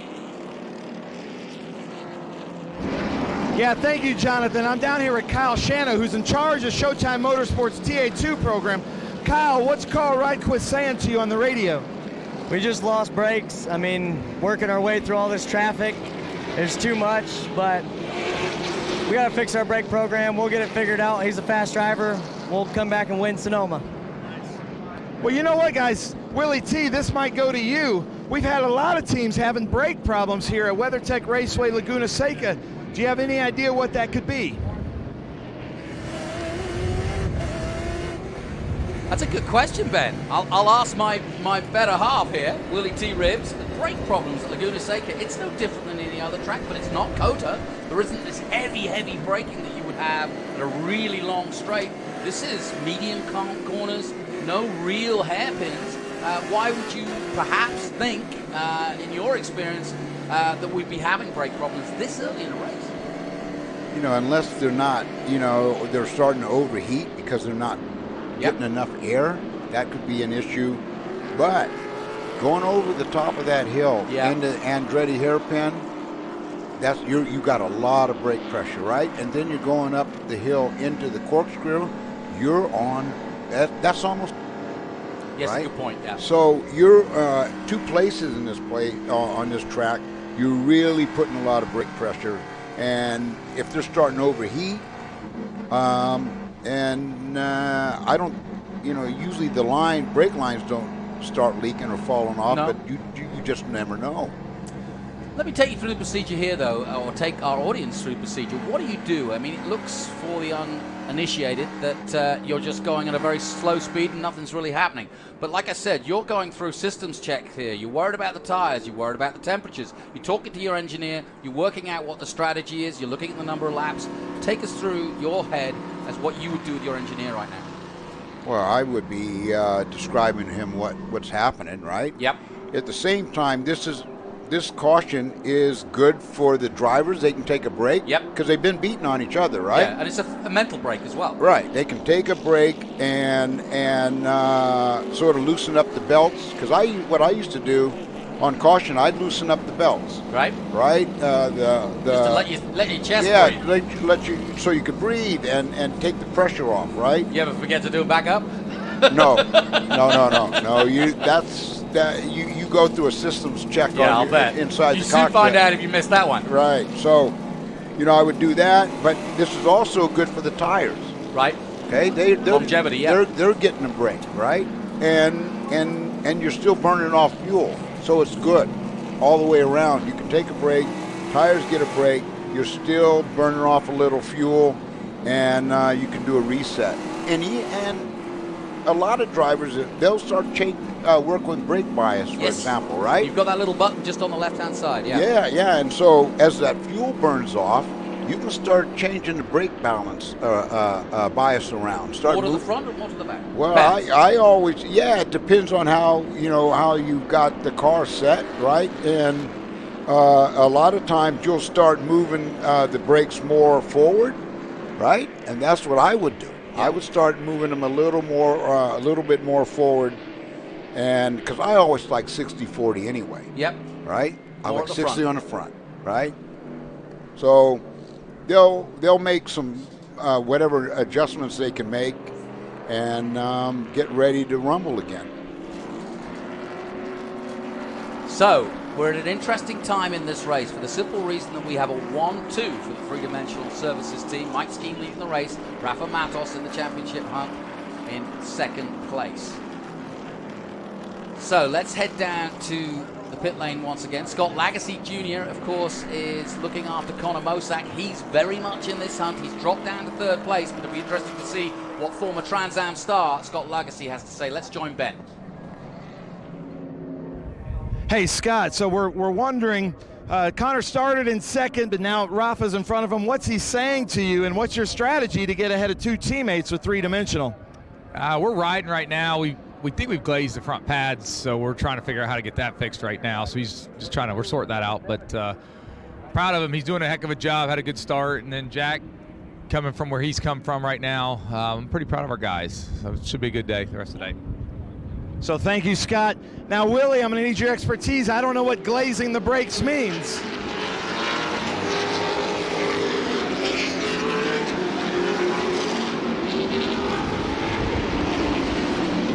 I don't know what that means either. It's not like a donut, though. Yeah, it's not like a glazed donut, because we didn't use that term. Now, when I was racing, we would say cook the pads. Yes. Right? We would cook them. And I think that's what he's really, I think what he's getting at is that they're not getting the same performance out of them because they're not going straight to the caliper itself, and whatever, if they've got a little bit of powder in between them, whatever it might be, it's just they're not getting the braking performance they want. Well, if those pads are not hitting that rotor flush, then you're not going to have the same stopping power as the guys that rotors are and pads are working together, right? But the way he described it was like all systems go. It wasn't an issue. He was just saying, you know, that's our only issue, but that's not an issue that's going to stop us from performing, because he was like, all systems go, we've got this. And I think, you know, third place at this point in the race, long way to go. But what worries me, and you've worked in teams like this, is when you've got a 1-2 like this, you're in a much better position for this 2 yellow three-dimensional services cars to control the race. Skeen and Rafa Matos now can hold off, if they choose to, Mosak from making a move. And certainly Rafa will now perhaps maybe use this opportunity at the restart to get ahead of Skeen. If I were the team manager, I'd say, okay, Rafa, this is your chance. See if you can get past Mike, and then Mike could be your wingman. Is that too easy? Wait a minute, come on, John. This is racing. Okay. Okay. Explain it to me. Matos is only thought right now is Skeen. Yep. Okay. We're teammates, but we're not teammates, yeah. right? Yep. So yeah, he's going to go at Skeen. He's not going to take any risks to take them both out or take Skeen out, but he's going to race him, and he's going to put pressure on Skeen. And if Skeen, you know, happens to go a little wide, he's going to be right there to take advantage of it. And this is a good thing for Mosak, because if these guys overwork each other, he's going to try to take advantage of that. Yep. So, away we go then. And Mosak trying to get up the inside. He's blocked there from Matos. He slots back in. Skeen's got the lead again. And it's a nice tight start. Mosak will go high and wide and try and get alongside Matos. That's a good restart from Mosak. Will he make it? He's going to keep his foot in, but closing the door. Matos does the job. Wise Brazilian Rafa Matos, our champion, closes the door nicely, and we are line and stern, three-dimensional, all yellow barrel. When you come at it, when you exit Andretti hairpin, that's the correct name for Andretti hairpin, right? When you exit that corner, it goes away. You got a lot of. And another attack here. This is a really good one, because look at Thomas Merrill. He's using this restart to try and see if he can have a go. The local man, Thomas Merrill, fighting hard in the championship. Merrill 5th at the moment. This could be his chance too. Go ahead. Finish. Did you notice Mosak when he came off with that turn 6? Yep. He went left. He went right to the middle to block that potential move that that Merrill was going to try to put on the corkscrew. So a really good restart, but all systems go as the 2 yellow cars of the three-dimensional they're leaving. Are pulling away. They're leaving, and maybe Mosak's braking is giving him an issue, because Merrill seems to be able to attack Mosak on braking. And if Mosak's car is not stopping the way he needs it to slow down and get stopped, Merrill's going to try to get up underneath him. Now, Merrill might have made a little bit of mistake, and and Mosak put a little gap in between them. On board with the FBEC onboard camera, Dylan Archer.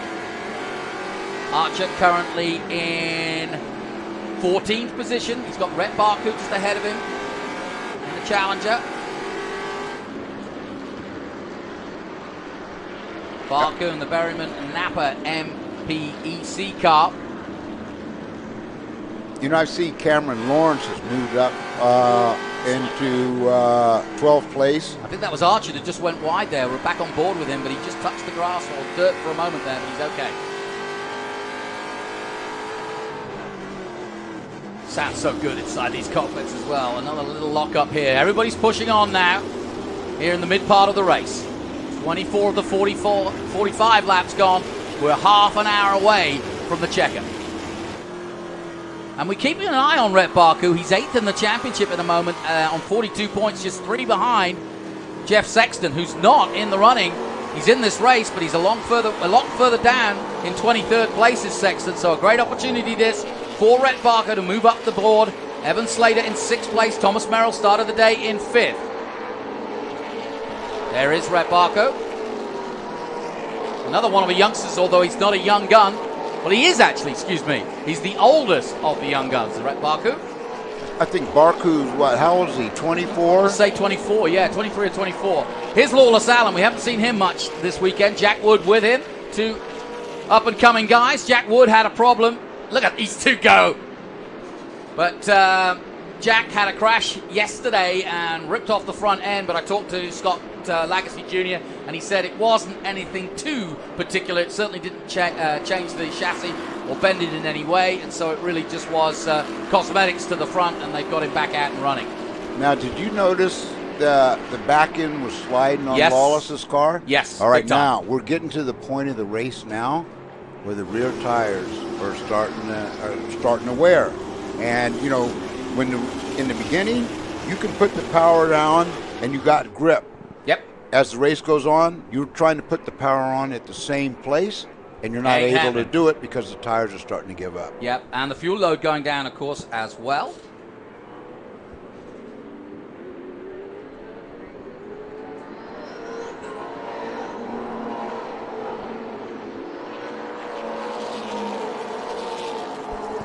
So we're getting down to this important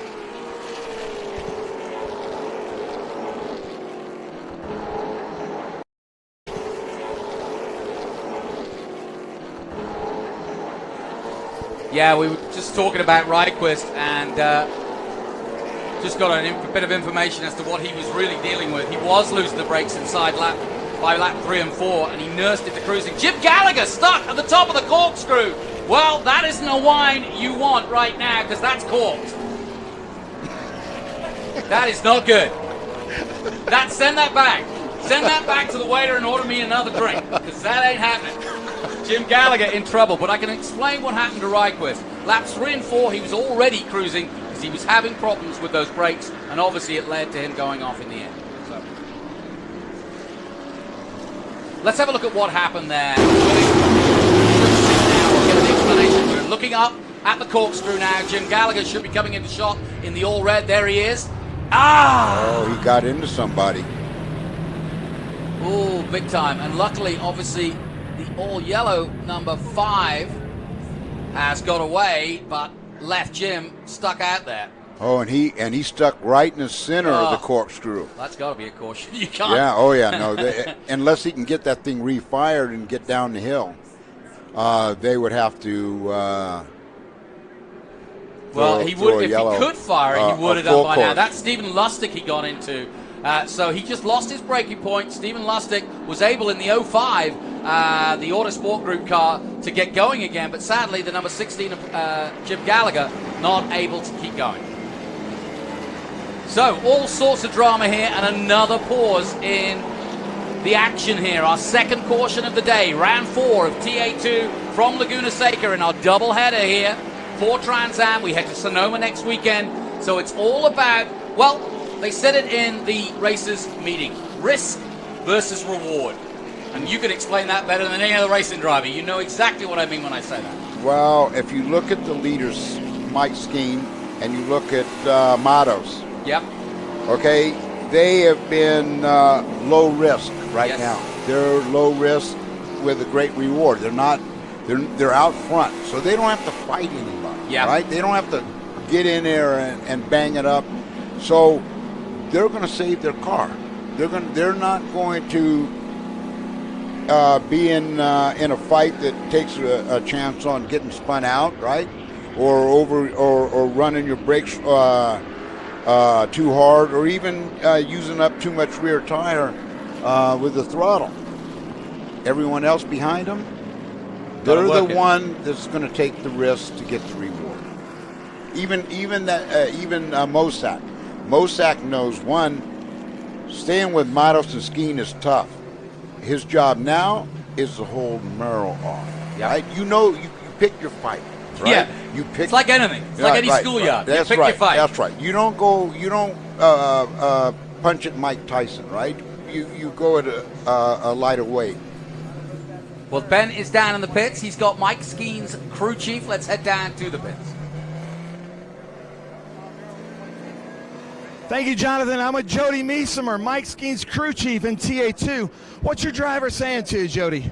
Not a lot. We're just maintaining. Been a good weekend so far. No complaints with the car. He's just doing what he does.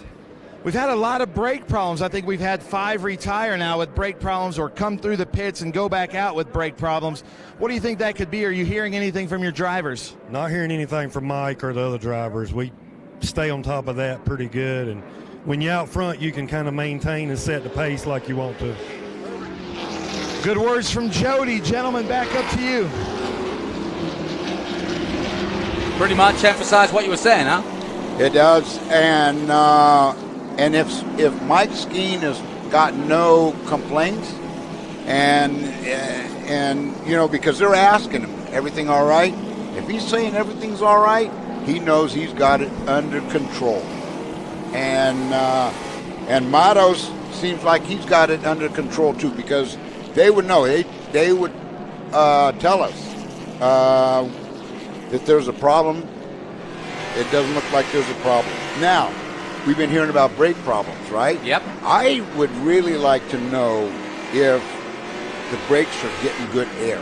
Ah, good point. Yeah. Right? If with such a big field. Yeah, with such. Yeah, you know. Remember, they're not running in clean air much. Yeah, they're not running in clean air, right? Everybody's getting the hot air off the car behind. Exactly. They're running behind a barn door. Yes.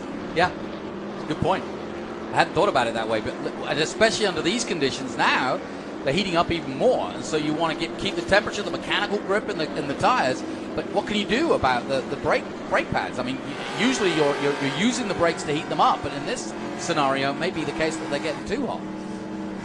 It's going to be an interesting restart too, because I was channeling my inner Toto Wolff before about team orders and how they were all going to work together. Now I'm Rafa Matos. And I've had a disastrous start to the year. It's round 4. We're back-to-back. Skeen's not a factor. He's my teammate. And he's not in this championship. He's here for a few rounds. So I'm going to stick my nose up there and see if he wants to turn in on me. A win is a win.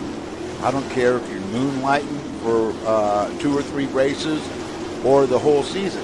Yeah. In Matos' case, he's in for the year. He's all year long. In Skeen's case, this is another race I want to put on the mantle. Exactly. Good point. And there are others who need some points too. Mosak right there in 3rd. Thomas Merrill. In fact, this time last year it was Matos and Merrill going head-to-head.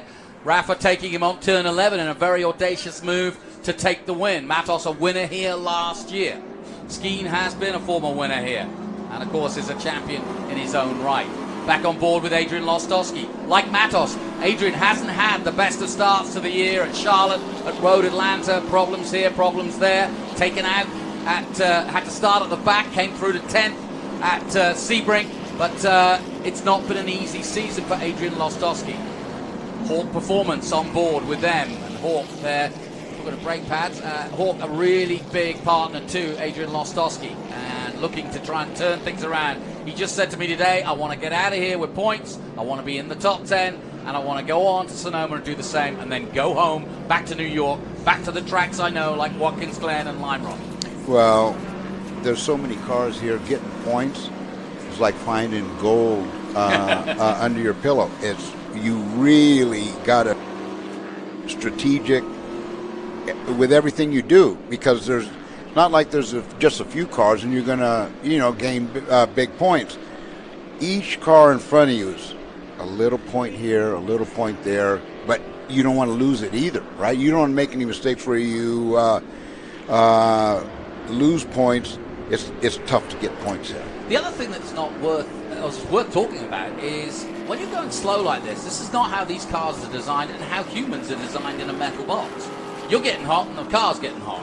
So there's a lot of things going on that you're kind of, you want this to be over now, don't you? You want to get going. Well, you're a little over half distance, right? Yep. Well, this is where the discipline comes in, mentally and physically, right? Sure. You know that you got to still run hard. The car's not as stable as it was at the start. Tires are starting to go. Brakes are starting to get a little soft. But you've got to work it. You've got to keep. You've got to take what you got at that moment and go fast. Maintain what you got. In Skeen's in Skeen's position, just keep everybody behind me. Well, Well, we're about to find out because the safety car has gone off. Mike Skeen is in control of this race. Rafa Matos will be looking to get past, but so too will Merrill and Mosak. The two M's. Here comes Rafa immediately. And maybe my prediction was right because that was way too easy for Rafa Matos. And through goes Mosak too, which is not the plan at all. That has not worked well for the three-dimensional services. Skeen got out of the way, but look what's happened. He's now being thrown out on the outside, been hung out to dry. He does muscle his way back. Wow, much better by Skeen, and that's the plan they wanted. That was insane move by Skeen to fourth going into the hairpin. That was a brilliant move. Oh, that was a brilliant drive by him just in that one corner. But he almost blew it, didn't he? Well, I mean, they got the jump on him. Yeah. You know, two or three cars got the jump on him going up the hill, but he got it right back, and he's going to go after Matos. Yeah. Well, it's going to be interesting now to see how they play it. There's Sexton. I haven't seen him all day, but Jeff Sexton, of course, the young Texan who is coming into the championship for the first time this year and currently running in 7th in the championship in that Horse Soldier Bourbon Whiskey Ford Mustang. And so it is Matos, Skeen, Mosak under real pressure already now from Brent Cruz. The youngsters are going at it together.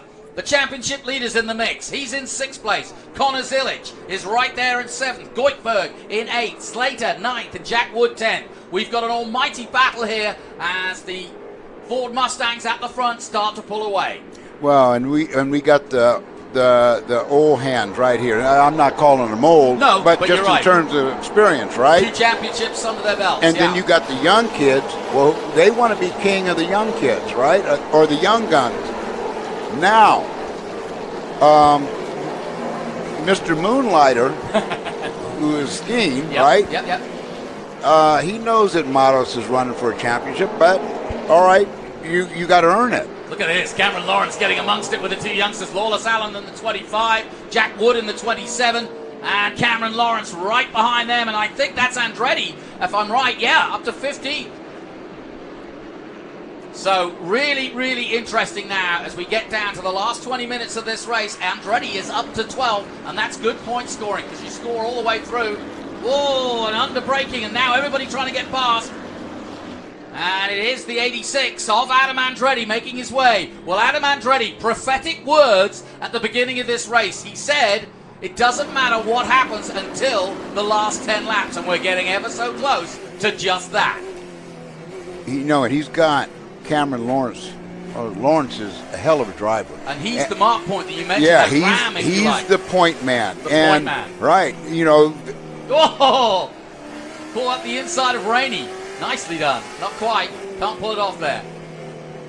Thought about it. And Adam wants he bumped him just there, right? But Adam. Roberts racing, right? That's it. And oh, Cameron Lawrence, classic maneuver. Okay. That's now where's Andretti? Right Andretti's going to go with him. He's gone with him. Right. Borchetta's gone with him with damage to the car as well. That was absolute experience versus youth, wasn't it?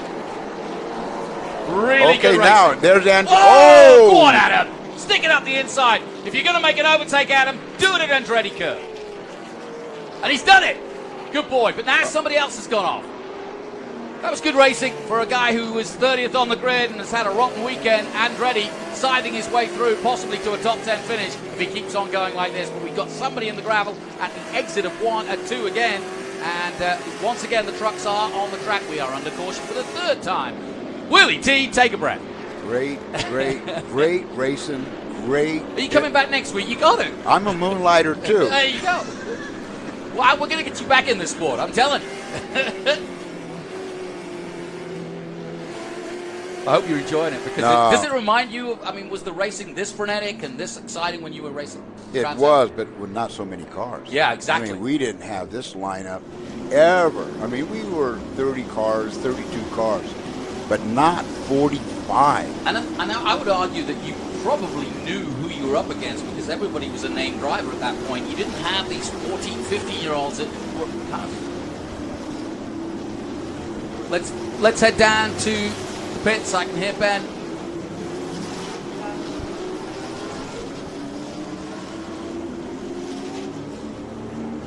So let's have a look at that restart again. And Willie, I'm going to turn to your expertise on this. Here we go.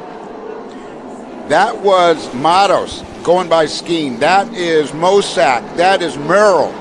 Now, what was amazing is how Skeen got back on the outside of Mosak. He really had grip coming off, because I didn't think that was going to happen. Mosak could have made it hard on him and lifted him up. And I've seen people try that and get hung out to dry. Oh, yeah. Mosak could have lifted him up, right? Yeah. And, when you get lifted up there, him wide. Right, you're right into the sand. No, that was really clean driving by Mosak. A lot of guys wouldn't have given that up that easy, especially when he had the momentum in the center of the corner on him. Okay, well, let's take another look at that for that incident anyway, or that moment, because that really was the defining moment of the race so far. Let's take a look, another look, and we'll see it here again.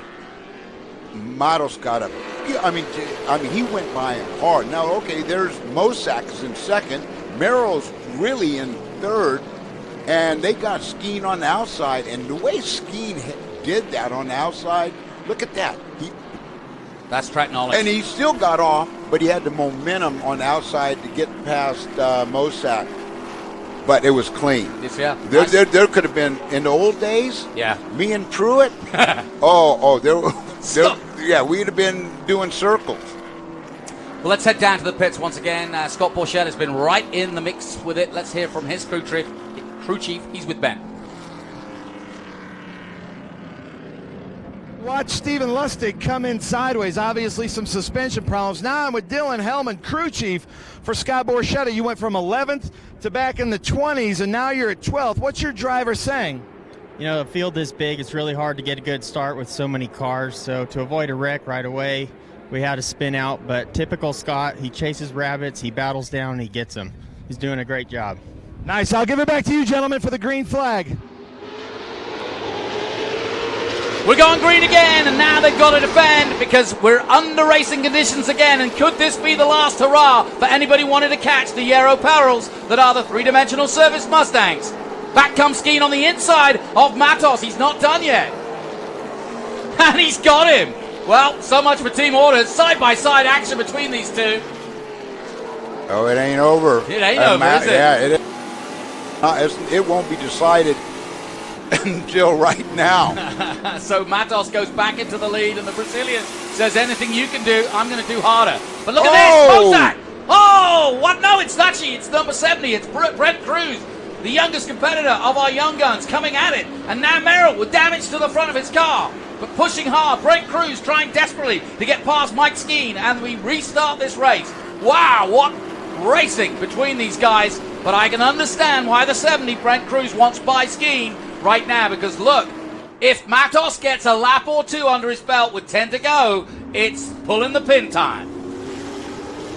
That was some great racing into turn 5. Yeah, right? Loved it. They were leaning on each other, but they were clean, but fair.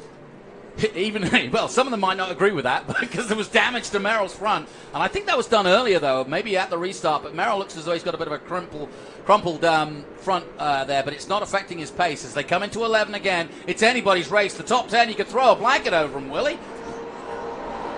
This is as good as it gets in Trans Am, and you look at the top 10 guys, right? The top 10. Or even down to 12 to Borchetta, and they're all and see what's great about this. Each caution brings them back together again, right? So you keep getting a shot at the guy in front of you. Cameron Lawrence with damage to his car running in the top 10, but it's just that's Jack Wood off into the gravel at 3. So Jack Wood, and now another caution. But yeah, I was just mentioning Cameron Lawrence there. He's running in 12th position, just behind Scott Borchetta. But Lawrence has had a little bit of an incident somewhere. There's Borchetta. He's got damage too. So everybody getting some fairing bashing today as we're under caution again. There's the damage to the front of Merrill's car. Just saw it going through shot. Fantastic shots. Thank you, Marley. And really looking at this field closely. There's Archer, a long way down. Dylan Archer in 16th position, but he's got ahead of Rhett Baku. Let's quickly go through the top 10 because this has been frenetic so far, but we're under caution. Willie T. Ribbs and Johnny Green bringing you the action, but it's Rafa Matos and Mike Skeen in the the two Ford Mustangs leading the way. Brent Cruz in that Nitro Motorsports car in the number 70 is in third place. Then Thomas Merrill, the local man and the man closest to Matos in the championship. He's fifth. Rafa Matos was fourth at the start of this weekend. Connor Mosack has dropped from second now down to sixth place. Tyler Casera is having a steady race, and that's a smart move by the championship leader. He said to me yesterday he's got his whole family here. His plan was to stay out of trouble, and that's an interesting way of going about it, especially when you're defending a lead. He's not been doing that for a long time. He's never done it in Trans Am. So good luck to Tyler Casera in seventh position. Lawless Allen coming back from truck racing into the championship just for this weekend and next. He's in eighth position.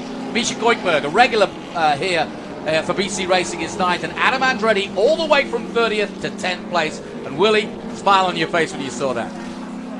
Andretti is an Andretti. He is. Right? And there's thousands of them, but they're all racing drivers. Yeah, and they have a reputation. In fact, Marco always says, I'm an Andretti. Right? Right, and that is their breed. That's their genetics, race drivers. And for him to come back to the top 10, and he's not done. He's not done. Every car is going to have some sort of mark on him. Every car. Let's head down to the pits again. We're about to get under racing conditions again. Ben, what do you got? Well, thank you, gentlemen. As I mentioned before, I saw Stephen Lustig come in moving forward, but his car was sideways. He jumped out of the car. You looked like you were really heated, Stephen. What happened? I was pretty angry at the time. Even before that, I think I got bumped in the back by the 16 car up in the corkscrew before that, which caused the yellow before the incident. And then on the restart there, trying to get my position back past one car coming out of here, and then down into the brake zone into two. I saw someone go off into the dust out there, and just took my normal line, came in, and I think the 67 car tried to come back onto the track right at the traffic and hit me broadside right on the right side, hard as hell. So I was a little heated. I think the rears broke, the front suspensions broke, drove it back in like this on the, not to stay away from the race line, made sure we weren't leaking fluid. We're going green. Sorry, Stephen Lustig, we're going green. Back to you, gentlemen. Great stuff. Well done, Ben. Here we go to racing conditions again. And once again, Mike Skeen is right there behind his teammate, Rafa Matos, as we restart this race. Lawless Allen coming into the picture. Mosack trying to keep up with them. And in third place, it's Brent Cruz. But it's going to be the two Mustangs once again going head-to-head into the Optima Batteries Andretti corner. Side by side again. Nothing. No quarter arse, none given. And these two are going at it, but Matos holds the lead for now. But starting to get out of shape. Willie, you mentioned it earlier. Now we're starting to see even the leaders struggling. You can see the rears starting to slide more and more. And when you come off a caution, you got to get the tire temperatures back up, right? Yep. So they're already warm. You got to get them back up to temperature, and they're going to slide. Lawless Allen coming side by side with Thomas Merrill as they go up the hill. In fact, he's made the pass. So Lawless Allen is a law unto himself right now, and Lostowski on board with him, just trying to get a decent result. Lostowski's 14th at the moment. I think he'd be happy with this at the end of the day because he's running. He's had such, if it wasn't for bad luck, he wouldn't have any. Down through the corkscrew again. Mosack struggling to stay with Zilic. Zilic right there with him. Lawless Allen made the move nicely through. And we're back on board with Cameron Lawrence now, second in the championship at the beginning of the day. Close though, just 12 points. 9 points, excuse me. Whoa, somebody going wide there at the exit of 10. That's one. I think that might have been Andretti. And it is. So Andretti in the wars for sure, but he's side by side, and there's some real action going on for the top 10 between Andretti, Borchetta, Lawrence, Goikberg. Here we go, on board with Andretti as he heads down to his own corner almost, or the one named after his uncle. Oh, Robbins racing, but that was very aggressive. And Misha Goikberg gets taken out by Andretti. And the 20 goes round, so too does the number 6 of Cameron Lawrence. And yep, yellow flag's waving, but that could be local because I don't think. Okay. Yeah, they're all back. They're both back on racing. Well, David's going to have a hoot of a time looking at that one because David Hoots has got to sort it all out. He's our former NASCAR expert and now race director, but he'll have a close look at that one as we go back with Mike Skeen. We're getting down to the closing stages, the business end, if you like. Just 8 minutes to go. Willie, how do you play this now between the two teammates? You don't. Yeah, Misha Goldberg reported that he was smelling oil, so he might have just, I don't know, he might have been slowing down, and that's why Andretti felt like he could make that move. I mean, Adam is not a dirty driver in any way. He would make that move if he saw the opportunity. He did see the opportunity, and Goldberg, for whatever reason, we might see it again on replay, but they came together, and Cameron Lawrence, unfortunately, also succumbed to that one. But we're back on board with Dylan Archer. Here's your leaders coming out of 11. 8 minutes to go. What a race here at Laguna Seca. It's always great here at the WeatherTech Raceway, and it's proven again to be so. I think Connor Mosack is settling to stay out of the wars and maybe just pick up the pieces in fourth and hope something goes wrong. But these two are not stopping him. Once again, it's this turn 2 battle between them. Both of them are really... everyone else is working a little harder than Skeen and Matos. Matos and Skeen are really working each other hard. They're not working the car as hard as they're working each other, right? And they're doing it clean. Nobody's been spun yet, but we still got a ways to go. Yeah, well, still 7 minutes to go. And Andretti's right there. He's got Borchetta, who's having the time of his life out there. Scott Borchetta has been on track in SVRA all weekend. He races a lot in the historics. He's been a multiple Group 6 champion in his time. In fact, today he clocked up his 26th. Oh! Mistake there from Skeen as he goes over the Zanardi move, as it were, because that's a famous part of the corkscrew. And a little bit of tap there from Matos. It was Matos that got out of shape, and Skeen just bumps into the back of him and says, mate, if you don't want this win, I'll take it from you.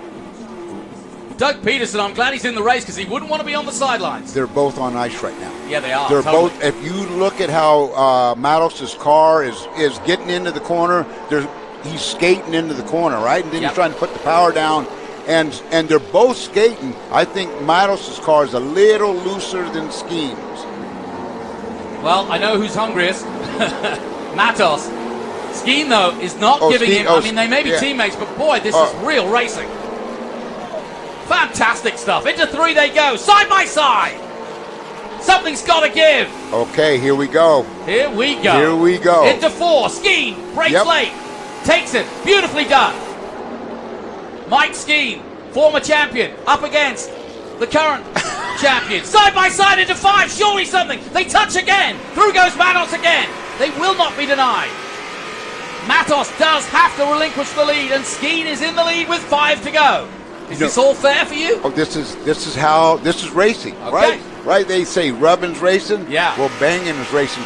Absolutely. And on each other is clean. No one's gotten spun out, but the cars are really loose. Yeah. You watch both of them. They're on ice, and but they got to be careful. Brent Cruz is right there in 3rd place. And Brent Cruz is loving what he's seeing. I bet he is. Oh, I did. When I saw 2 guys beating on each other, give me some. Loved it. Yep.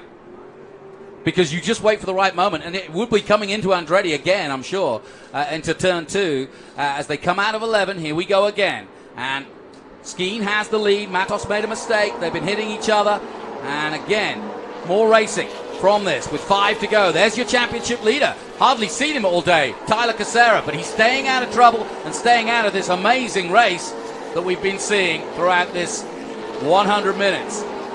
4 minutes to go. Merrill dropping back. He's now down in 7th, behind Casera in 6th. Damage to the front, but it's not affecting him. Meanwhile, at the front, Matos and Skeen going at it, tearing parts of fairing off each other. Well, and Brent Cruz is one of the young guns. He's watching the old guns work each other over, and he's smart enough to just watch, because why they're doing that, they're not actually going faster. They're going slower because they're working each other over, good right? point, yeah. And look at the back end of Skeen's car. Yep. Right. Look at him try to pick up the power, and the car slide. Well, Matos' car is doing the same thing, and Cruz is watching this, and he's loving it. Yep, and no question about it. Lawrence really pushing on now as he tries to get on level terms, but these two have dropped back a little bit from the main fight. There's the 22 of Ty Young, and he goes off track. Cameron Lawrence giving him the pressure, but back to the leaders. Brent Cruz in third place, but right now with 3.5 minutes to go. Let's take a look at the last lap as they cross the line. But it's tight. It's I got to tell you, John, I think Matos' rears are not as good as Skeen's. I mean, he is Skeen. Look at Skeen come off. Yeah, I agree. Right? I think Matos is done. I don't think he can go any quicker. Yeah, and Cruz. Yeah, Brent Cruz sees that, and he's going to go after Matos. Well, the good news for Rafa Matos, he may not be able to beat his teammate today, but he's going to pick up huge points having finished all the way down in, the mid-30s last time out at Road Atlanta. So he's trying desperately to get back his championship online for 2022.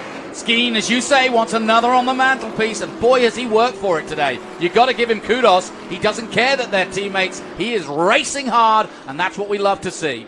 Well, what they have done is they put on an awesome show. All right, absolutely, a great TV show. Yep, right, and they're still. It ain't over. It ain't over, right? This is brilliant stuff. Well, usually we associate yellow with caution.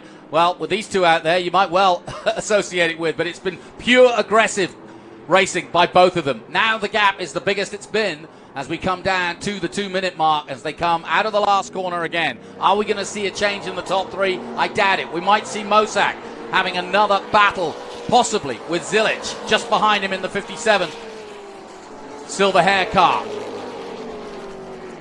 Mosak, it's a shame. He was right at the sharp end earlier on, but I think he's settling for this position, the 24-year-old. And, of course, he's looking for the prize as well of leading the rookies. Well, in the top 5, 3 are young guns. Yep. And those 3 are competing for the Young Gun Championship title. Yep, and that's over $20,000 and well worth the prize as well. It's been great. I mean, you've got Dylan Archer, Lawless Allen coming back. Good to see Keith Project. He's made his way through up there. Adam Andretti got in the wars, but he's up to 8th. No, you can't take away the day from Adam, despite that incident with Misha Goikberg, which I'm sure they'll look into. Here he is. He's got ahead of Borchetta. There's Archer just behind, and then there's the number 9 of Prochuk, and there's Lawless Allen just behind him. So hats off to Adam Andretti. He really has put on a fight, but all the three-dimensional services group cars have really put on a show today as we go on board with Dylan Archer. We're catching our breath with 50 seconds to go because this has been non-stop, absolute pure adrenaline. Fantastic stuff at one of the greatest circuits in the world.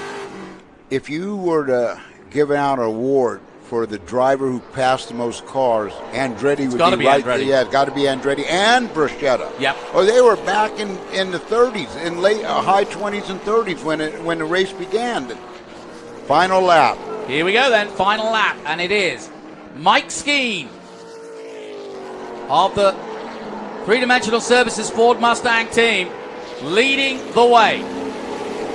And we said this is a bit of a throwback in many ways this weekend. We've had historic Trans Am out there, and it's interesting. 1970, Parnelli Jones and a Bud Moore Ford Mustang. One here at Laguna Seca. You look at the in-car camera on Skeen. Yep. Okay, he's working the wheel and he's keeping it on a nice edge, right? He's not sliding it too much. He knows he's got to carry speed, and he's just nursing it. He's nursing that wheel, and with his right foot, it's really great to watch, especially at this point in the race, because he doesn't have tires like he did in the beginning, right? He knows he's got to go fast, but not make a mistake, especially on the last lap. You got to go fast, don't make a mistake, bring it on home. And he is doing just that. He comes into 10, one more to go for Mike Skeen. It's been an incredible run. No holes barred racing by Mike Skeen. He has put on a show, put on a race, and proved why he is a brilliant Trans Am driver. As he comes to take the checkered flag, he will win at Laguna Seca. A superb win by Skeen at Laguna Seca. Mike and his mechanics can celebrate. That is brilliant stuff. And in second place, it's Rafa Matos, our champion. In third, Brent Cruz, the youngster. The youngest competitor we have out there is on the podium, and that's great for the future. And likewise, Connor Mosak put in a great job. Cruz, Mosak, Zilic, all youngsters. Our championship leader, Tyler Casera, in sixth place. Adam Andretti finishes seventh, and sadly, the Hawk number 3 car goes round right at the end. That's Lostowski getting in a spin with the 32 of Barry Bowes of Texas. Somebody else going wide there. Drama all around. You can have your Shakespeare. This is real drama. You know, Mike Skeen and Rafael Matos, they can drink champagne. The other person up on there in third place on the podium, he can't. Carnation Milk. That's it, Carnation Milk. What a great race, you know, John. You just gave me a schooling because I said, hey, they're going to work together and Mike Skeen's going to let him through. And, sure. And at that restart, it looked like I was right, and I said, you put me right, sir. They are race drivers. They didn't become winners and champions by letting somebody through. Yeah, by even in your teammates. We're going to race each other. We're not going to take each other out, but we're going to race each other. And you know, I know Rafa pretty well, and he might have a few issues here and there, but I know these two will give each other a hug afterwards. There won't be any bad blood. That was good, hard racing. It was fair. Yeah. It was fair, and as from a spectator standpoint, you that's what you want to see. Yeah. And to be fair, Matos did make the mistake down at the corkscrew, and that allowed Skeen back in because he had the lead. And so as he came through, he almost straight lined the corkscrew, which kind of put him off his line a little bit, and that allowed Skeen through again. But that stuff that was going on at turn 2 was awesome. Skeen really deserves it. That was amazing. And plus, he did do his part to help. When you're going up into that corkscrew, that hill, you don't see that corkscrew until you get over the hill. and it's right there. So it's easy to run wide there or overshoot the corner. Good thing is he was good enough not to spin the car down the hill. He used all the road, did a Zanardi. Yes, right? yeah, exactly. He did a Zanardi, kept it, but it gave Skeen the opportunity to get in front. Here's the funny part. The guy in 16th is a guy called Doug Peterson. He owns the 3-Dimensional Services team. It's his company, 3-Dimensional Services. He won't have seen any of this because he's been racing hard himself. But I think he'll get back, and as a former Trans Am champion himself, he'll take his hat off to both these guys. Well, when he sees it on TV, he wasn't up close enough to the front to see the brawl, right? Yeah. But when he watches it, all you can do is pat them both on the back and say, "Great job! You both came home 1-2, right? And no damage." Well, as you can see, Mike Skeen's got the helmet off, and they're hugging Rafa, they're hugging Mike, and in a moment we'll hear from Mike Skeen, but you can see the bearded wonder as he is. Let's head down to Ben Sissel. He's got our winner, Mike Skeen. Well, gentlemen, thank you so much. Crazy race here as the cars come by. If you were wondering if there were team orders at 3-Dimensional Services Group, I think we wonder no more. You guys were a little rubbinous racing out there with teammates. How was it? Yeah, from my point of view, a lot of fun. Hopefully Rafa feels the same way. I was pretty fired up after that restart. Apparently the flagman doesn't know the rules. Pretty disappointing, to be honest. We shouldn't have had to race for this that hard and bang up the car. We were running a strong race. We had the car to beat, the car to win, and the restart was supposed to be on my go, and they just threw the green, and everybody ran over me. So that definitely fired me up and made me want to get back to put this thing up front where it belonged. That's crazy. Mike Skeen, first place. Congratulations. We're going to make our way over to Rafa Matos. Rafa Matos, crazy race with your teammate. How was it out there? Very slippery. The track was quite dirty in a lot of places, and I don't think we had the pace to win the race today, but I was, giving my very best against Mike. I really tried to play safe as much as I could towards the end of the race. I didn't think he was gonna get too rough on me, but it did. We bent fenders and bank wheels and those kind of things. But in the end of the day, it was a good day for points for us. Really happy with the three-dimensional service group team, P1 and P2. Happy for Mike, he got his win, and for us it was a good day for the championship. Nice, Rafa Matos, thank you. Brent Cruz, you got to walk to me. Our cameraman can't walk because you ran over his foot. How was your race out there? Congratulations, third place. Thank you, I appreciate it. We had a really good race car. I just want to say thank you to everyone that's on this race car. They had some really good battles, and we came through the field, and I honestly thought they were going to make some contact and crash or something, and we were going to slip by them. But unfortunately, that didn't happen, but we had a really good race. Nice. Brent Cruz, congratulations. Well, gentlemen, we're about to do the West Coast and the National Series TA2 celebration. I'm going to send it back up to you. Great stuff, Ben. And I'm looking at the my dear friend here. Let me give the results out first, and we'll talk to Willie in a moment. But Mike Skeen takes the win over Rafa Matos. Obviously, Rafa felt a little roughed up there as well. He might, but Mike Skeen wasn't holding back, and you understood that he felt that he got beaten up himself at the restart. Brent Cruz, just a youngster, but what a mature performance in third place. Mosak, Zilic, two more youngsters, fourth and fifth. The Casera team did a very good job for the Liqui Moly Turn 14 distribution team because, of course, he came in leading the championship and he goes away with big points. Andretti, what a drive. 7th place from 30th. Evan Slater, 8th. Prochuk, 9th. Borchetta, top 10. That says a lot also for the big machine Vodka man.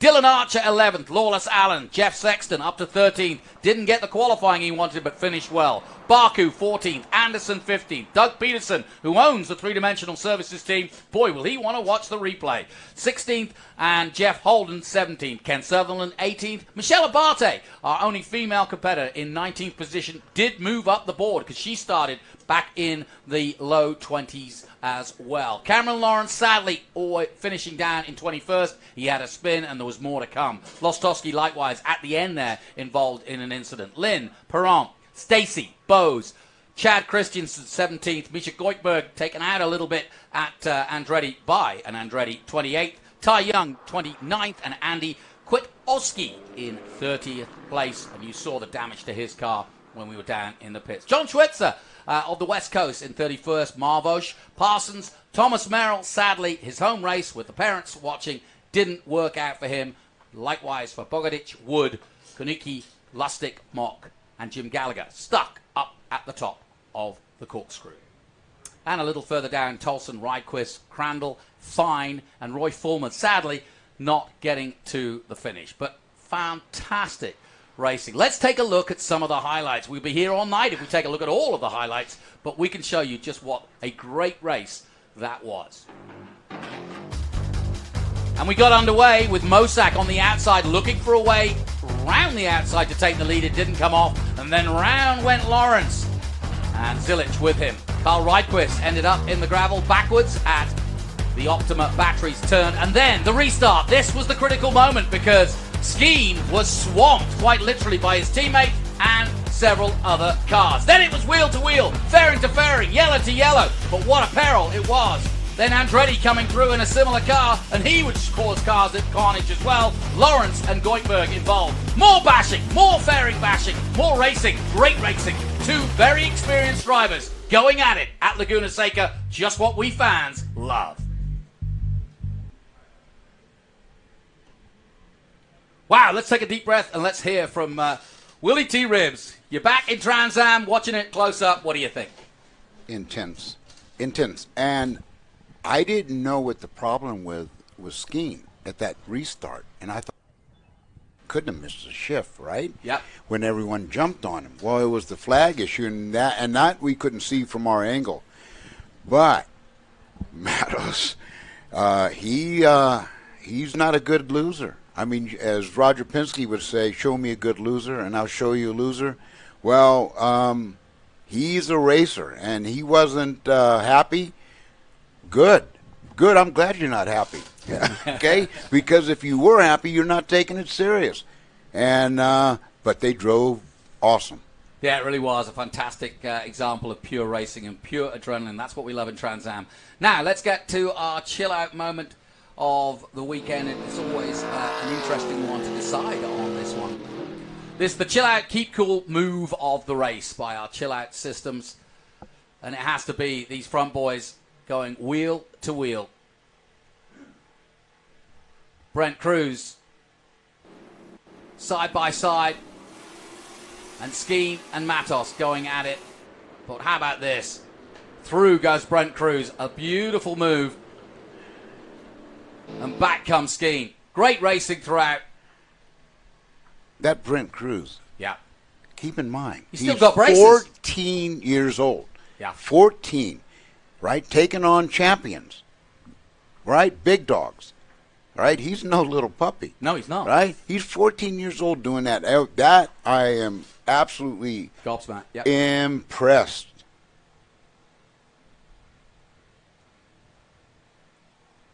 So as we look down on the podium situation, Ben about to get underway. So let's head down to Ben Sissel for our ceremonies.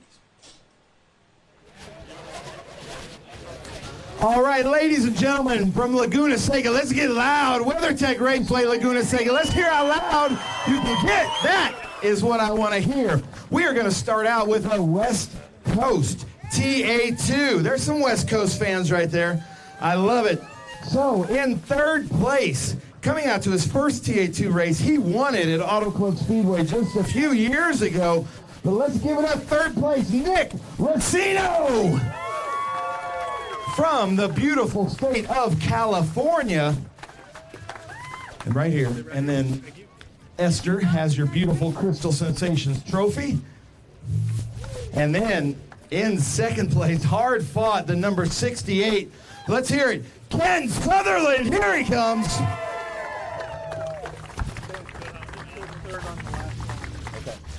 Thank you, thank you. And then in first place, he got the West Coast Motul Pole Award. Let's give it up to number 11, Jeff Holden.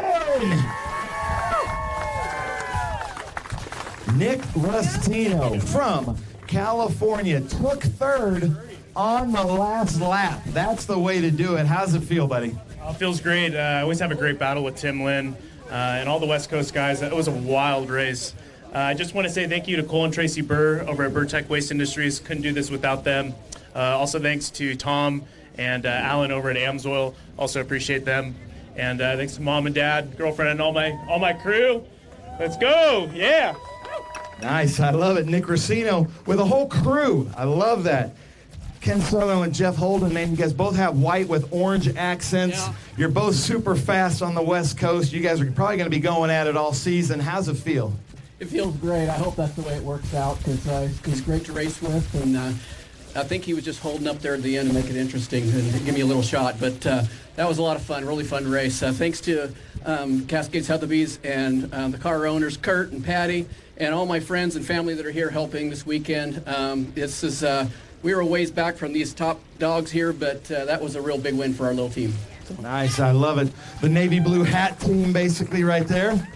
Well, shout out. And then Holden, man, holding it down. Way to go. Take the mic and tell us about it. I just want to thank Dakota Lithium. We just got him in the car this year. Joe's Racing's been helping us for a couple years. Motul Oils, RelaxandCB.com, and Mid-Valley Transmissions. They've been helping us out with transmissions for a while now, so they're working great. And all my volunteer crew, we're a small team, self-funded, and we're just looking for wins to keep everybody happy on the car. Nice. I love it. Volunteer and mom and dad crew. All right. WeatherTech Raceway Laguna Seca. Get loud. Come on now. Nick Racino, Ken Sutherland, Jeff Holden. Unbelievable race here at WeatherTech Raceway Laguna Seca. We get the nod from Chris Clark. Where's Seth? Seth, you good? Okay. All right. Let's get loud one more time. Nick Racino, Ken Sutherland, Jeff Holden. Fantastic race from these gentlemen. The West Coast TA2 series just keeps heating up. Don't move, he says. Uh-oh. Yeah, you guys want to get out. Oh, look at that. Good throw there. don't want to get sprayed. It smells like champagne the rest of the night. Yeah. Uh-oh. Oh, I heard some expletives when he pulled out the champagne. Wait, let Eric get off stage. Go for it, gentlemen. Let's hear it. Oh, a little knock on the floor from Racino like he's done it before. Oh, and right in the eyes. Oh, Ken, there's no steps over there, buddy. He's going to share with his family and friends off stage. Oh, Holden's got a spray in his eyes. Congratulations, guys. Let's hear it one more time. TA2 West Coast, always putting on a great show. They will be with us next weekend, just a few hours north of the Mission Food Sonoma Speed Tour. Congratulations, gentlemen. That was fun. TA2 National Masters. Another one of these yellow three-dimensional services group cars. Let's hear it in Masters. I like that. Doug Peterson, Masters three-dimensional services group. What a weekend for Masters. I've got so many questions for you, Doug. Driver, owner, leading the race with two different drivers. Do you even have anybody explained? Sponsor. You forgot. Driver, owner, sponsor, repairman, a little bit of everything. But you forgot to give team orders. What's going on out there? Your two front guys were bumping and grinding. The only thing I told them is don't hit each other too much. So that was it. I don't know the definition of too much, but I think they have varying definitions. Masters TA2 here at WeatherTech Raceway Laguna Seca. That's got to feel pretty good. Yeah, you know, my setup actually was pretty bad, so I was really struggling. And I see the guys sliding and the wheel spinning, and I said, you know, I'm going to drive as fast as I can without wheel spin, without sliding the car, because those last 10 laps are going to be tough, and they really were. Unfortunately, my tires were kind of gone too, but you know, I think I finished 16th. That's not bad for 71 3/4. And who's counting? 71 3/4. Let's give it up, Doug Peterson, Masters three-dimensional services group. What a weekend. Andretti moving through the field. Mike Skeen, Rafa Matos going for it up front. Doug Peterson battling. Masters, Doug Peterson.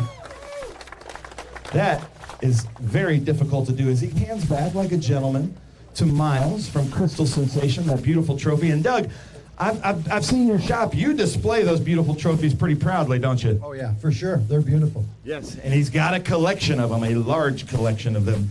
Doug Peterson, Masters, one more time. Let's hear it. All right. In third place, we just might have heard from one of the elder statesmen of the group, if I could say that politically. Now we're about to bring up our youngest in that group of 45. Let's hear it in third place, the number 70, Nitro Motorsports, Brent Cruz. Brent, nice job. Fun to watch. Congratulations. Esther says congratulations, hands him the trophy. In second place, fighting for first the whole race, check out this number 88 with the 1 in it because he is our champion from last year. Let's hear it. Rafa Matos, three-dimensional services group. Unbelievable race. Where is Rafa? Coming up here. I know Rafa's family from Brazil are watching. So hello to the family in Brazil. Rafa, congratulations. And coming in first place with just a little bit of damage on the front end. Let's hear it. Mike Skeen, ladies and gentlemen, our pole winner, Mutual Pole Award winner, fighting it vigorously. So Brent Cruz, man, unbelievable. Esther giving the congratulations and the great trophy. Unbelievable. You had a great race out there fighting against Thomas Merrill. You were fighting against Connor Mosack. How does it feel to be on the third step but the top in the Young Guns today? Yeah, I just want to say thank you to the Lord. None of this would be possible without him. And everybody at Nitro Motorsports and my crew brought me a great car. I want to thank you to my dad and my mom. None of this would also be possible without them. And these guys ran a really hard race. They were really fast. We didn't have quite the speed they did, but our long-run speed felt really good at the end. Nice, and you're doing all this with little damage to the rear end there. Nice job. Brent Cruz, ladies and gentlemen, youngest in the field. Remember that name because like 5 or 10 years from now, you're going to be like, I met that dude here at WeatherTech Raceway Laguna Seca. Rafa Matos, looking at you, buddy. You look disappointed to be here at second place. A little bit disappointed. Obviously, we always want to win the race. We worked really hard this weekend, and we put ourselves in a good position to win the race, but fell a little bit short. I still think the team did an amazing job prepping these cars. You know, Mike did an amazing job winning the race. For me, it was a good day, points day for the championship. So I believe that we caught up a little bit on the championship leaders, and I'm really happy for the three-dimensional service group car. Can't thank enough Doug Peterson giving us this opportunity, and hopefully we'll do a little bit better in Sonoma. Nice. Rafa, that's right. But hey, I got a question for you though, Rafa, because you're kind of. It seemed like lap after lap, the conditions on the track just kept changing. Were you feeling that as well? Yeah, Laguna is known to have a lot of sand in the corners, and when drivers run over the curbs also, it changed completely the way the car behaves because they throw a lot of sand on the track. So it's the track was quite difficult today. It was cold, so during the restarts was a bit of a challenge, you know, getting the tires up to temp, but you know, it was the same for everybody. Nice. It was the same for everybody, he says. Mike Skeen, man, what a show. Tell us about your race. Well, just a big thank you for Peterson Racing. All these guys have given me an awesome car. I was the one to beat all weekend. Very fortunate to be driving it for a couple races this year. You know, I was pretty disappointed after that restart. Didn't quite go to the way we talked about in the drivers' meeting. The green flew before I went. So anyway, glad to, you know, I was pretty fired up after that. Not happy to be back and fighting that hard for the win when I felt like we really deserved the win today. So I fought hard. Fought Rafa a little harder than he probably wanted, but you know, glad to get back up front. Look at your nose. Yeah, you didn't hear that. I had the pleasure of hearing Rafa say, yeah, look at your nose. Little bump there. All right, gentlemen, hold those Crystal Sensations trophies up. Let's hear it. Brent Cruz, Rafa Matos, Mike Skeen up here, TA2 Nationals. Hard-fought battle. Unbelievable. That was so much fun to watch. Good stuff, as we say, as Mike Skeen throws the hat out to the fans. All right, WeatherTech Raceway Laguna Seca. Get loud right now. Come on. Brent Cruz, Rafa Matos, Mike Skeen holding it down out here. WeatherTech Raceway Laguna Seca. Now, we have to do something a little different here. We have a minor on stage. He is not allowed to be sprayed with champagne. Oh, I know. We've got to bring the unalcoholic stuff next time. But we are in near wine country. Let's see what these gentlemen do. Oh! I guess there's no team orders with the champagne celebration either. Right in the eyes. Rafa Matos giving a sprinkler a cheers. Congratulations, guys. You're now excused. We're racing in just a couple days, so I don't know if a dry cleaner can fix that. Don't get pulled over on the way home. That cop's not going to like the smell of your car. The chill-out moment of the race. Our chill-out cool suits go to Brent Cruz. Where's Brent Cruz? Don't go too far, Brent. Come on back up here. Come on, you're young enough to run up here, Brent Cruz. Come on down. Brent Cruz gets the chill-out moment of the race. That's got to feel pretty good. Yeah, I don't know when it was. It might have been on the outside of the restart, but I know he had a couple good moves, and we just had a really good race car. Nice. Hold that out for our photographers there. Let's hear Brent Cruz, the chill-out systems move moment of the race. And then, all right, you're excused. You can't take the Happy Gilmore check home. But you do get to take that check home. See, that's how it works. And then Omologato is a beautiful watch company that gives us these beautiful Trans Am watches. You can buy them. But right now, we're going to give the Omologato Young Guns fast lap of the race. This goes to the number 28 right there, High Point University. Bring up Connor Mosak. Come on up here, Connor. Great race. You were in third place for a long time in that race. Tell us about the race out there, and what do you think of this fantastic timepiece? Yeah, I've been admiring these last couple races. I was wondering if I'd ever get one, but good to finally get one of these. Yeah, I feel like our High Point University Mustang here wasn't quite as fast as we needed to keep up with the Peterson guys, but you know, I feel like we maximized our finish for how the car was, and have got it in one piece to hopefully be competitive out at Sonoma. Perfect. All right, jump up on that top step, Connor. Hold up that watch up high for Chris and Chris. Let's hear it. Connor Mosak, Omologato, fast lap of the race. One of our young guns doing super well out here with us. Trans Am Series presented by Pirelli. Connor, congratulations. We good? Well, ladies and gentlemen, I am sad to announce, but there's good news, good and bad. That is it for the Trans Am Series and the Trans Am Speed Fest here at the beautiful WeatherTech Raceway Laguna Seca. We will be back here next year, but if you need a little bit more, just drive 2 hours north to Sonoma for the Mission Foods Sonoma Speed Tour. Tickets are on sale at speedtour.net. We will all be there racing. It's going to be a blast. Thank you guys so much. We love WeatherTech Raceway Laguna Seca. One more time for the drivers.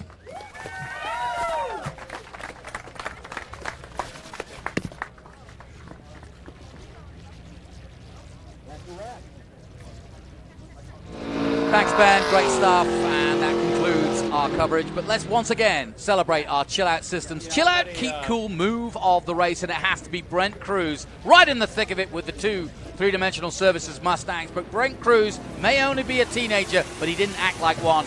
He acted like he belonged right next to Skeen and Matos, and that's why he put on the cool move of the day. Coming into 5, he didn't flinch. Merrill behind him, he just kept his foot in, and that's what a good racing driver does. And he is our Chill Out, keep cool move of the race. Well, we caught our breath, and I'm honored to have had alongside me one of the greats of American motorsport, Willie T. Ribbs, who has not only experienced Trans Am and many other forms of sport, he's still racing. He was doing SRX on CBS himself last year. But Willie, nice to get you back involved in our championship and your championship. What's your abiding memory now leaving today?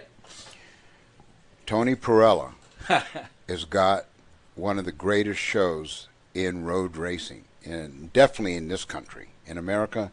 What a show! Right from the green flag, right to the checkered flag. Didn't feel like 100 minutes. Yeah, it was non-stop. Let's get it on, and they did. And Skeen, brilliant strategy. Matos, great hard charging, and that kid Cruz, and the three kids be in that group, Mosak and Zilich.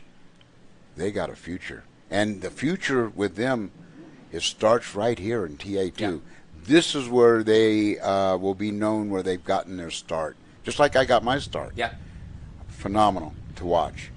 Well, my thanks to Willie T. Ribbs. If you really want to catch up with Willie and what he's all about, watch out for that film on Netflix. It's called Uppity. It's a must see, and it's an absolute box office sensation. I love it. And he is a true gentleman and a true sportsman. My thanks to Willie T. Ribbs to be here today, and you're welcome anytime you want to come back and join us. Just want to remind everybody, we've got TA, XGT, SGT, and GT premiere of this race on Thursday, the 28th of April at 8 p.m. Eastern on CBS Sports Network, and that will be followed by a repeat on Saturday, the 30th of April at 11 p.m. Eastern.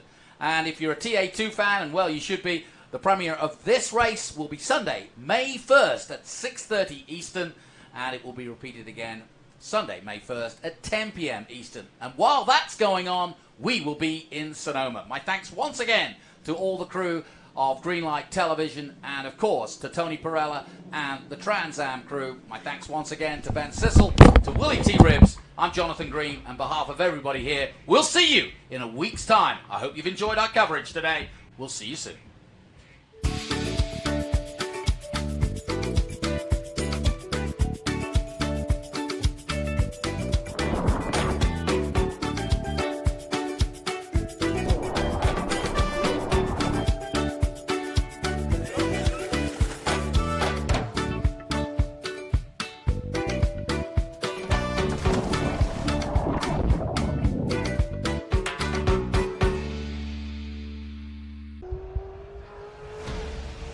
As you can tell, I like to go fast. Our race team is really well prepared.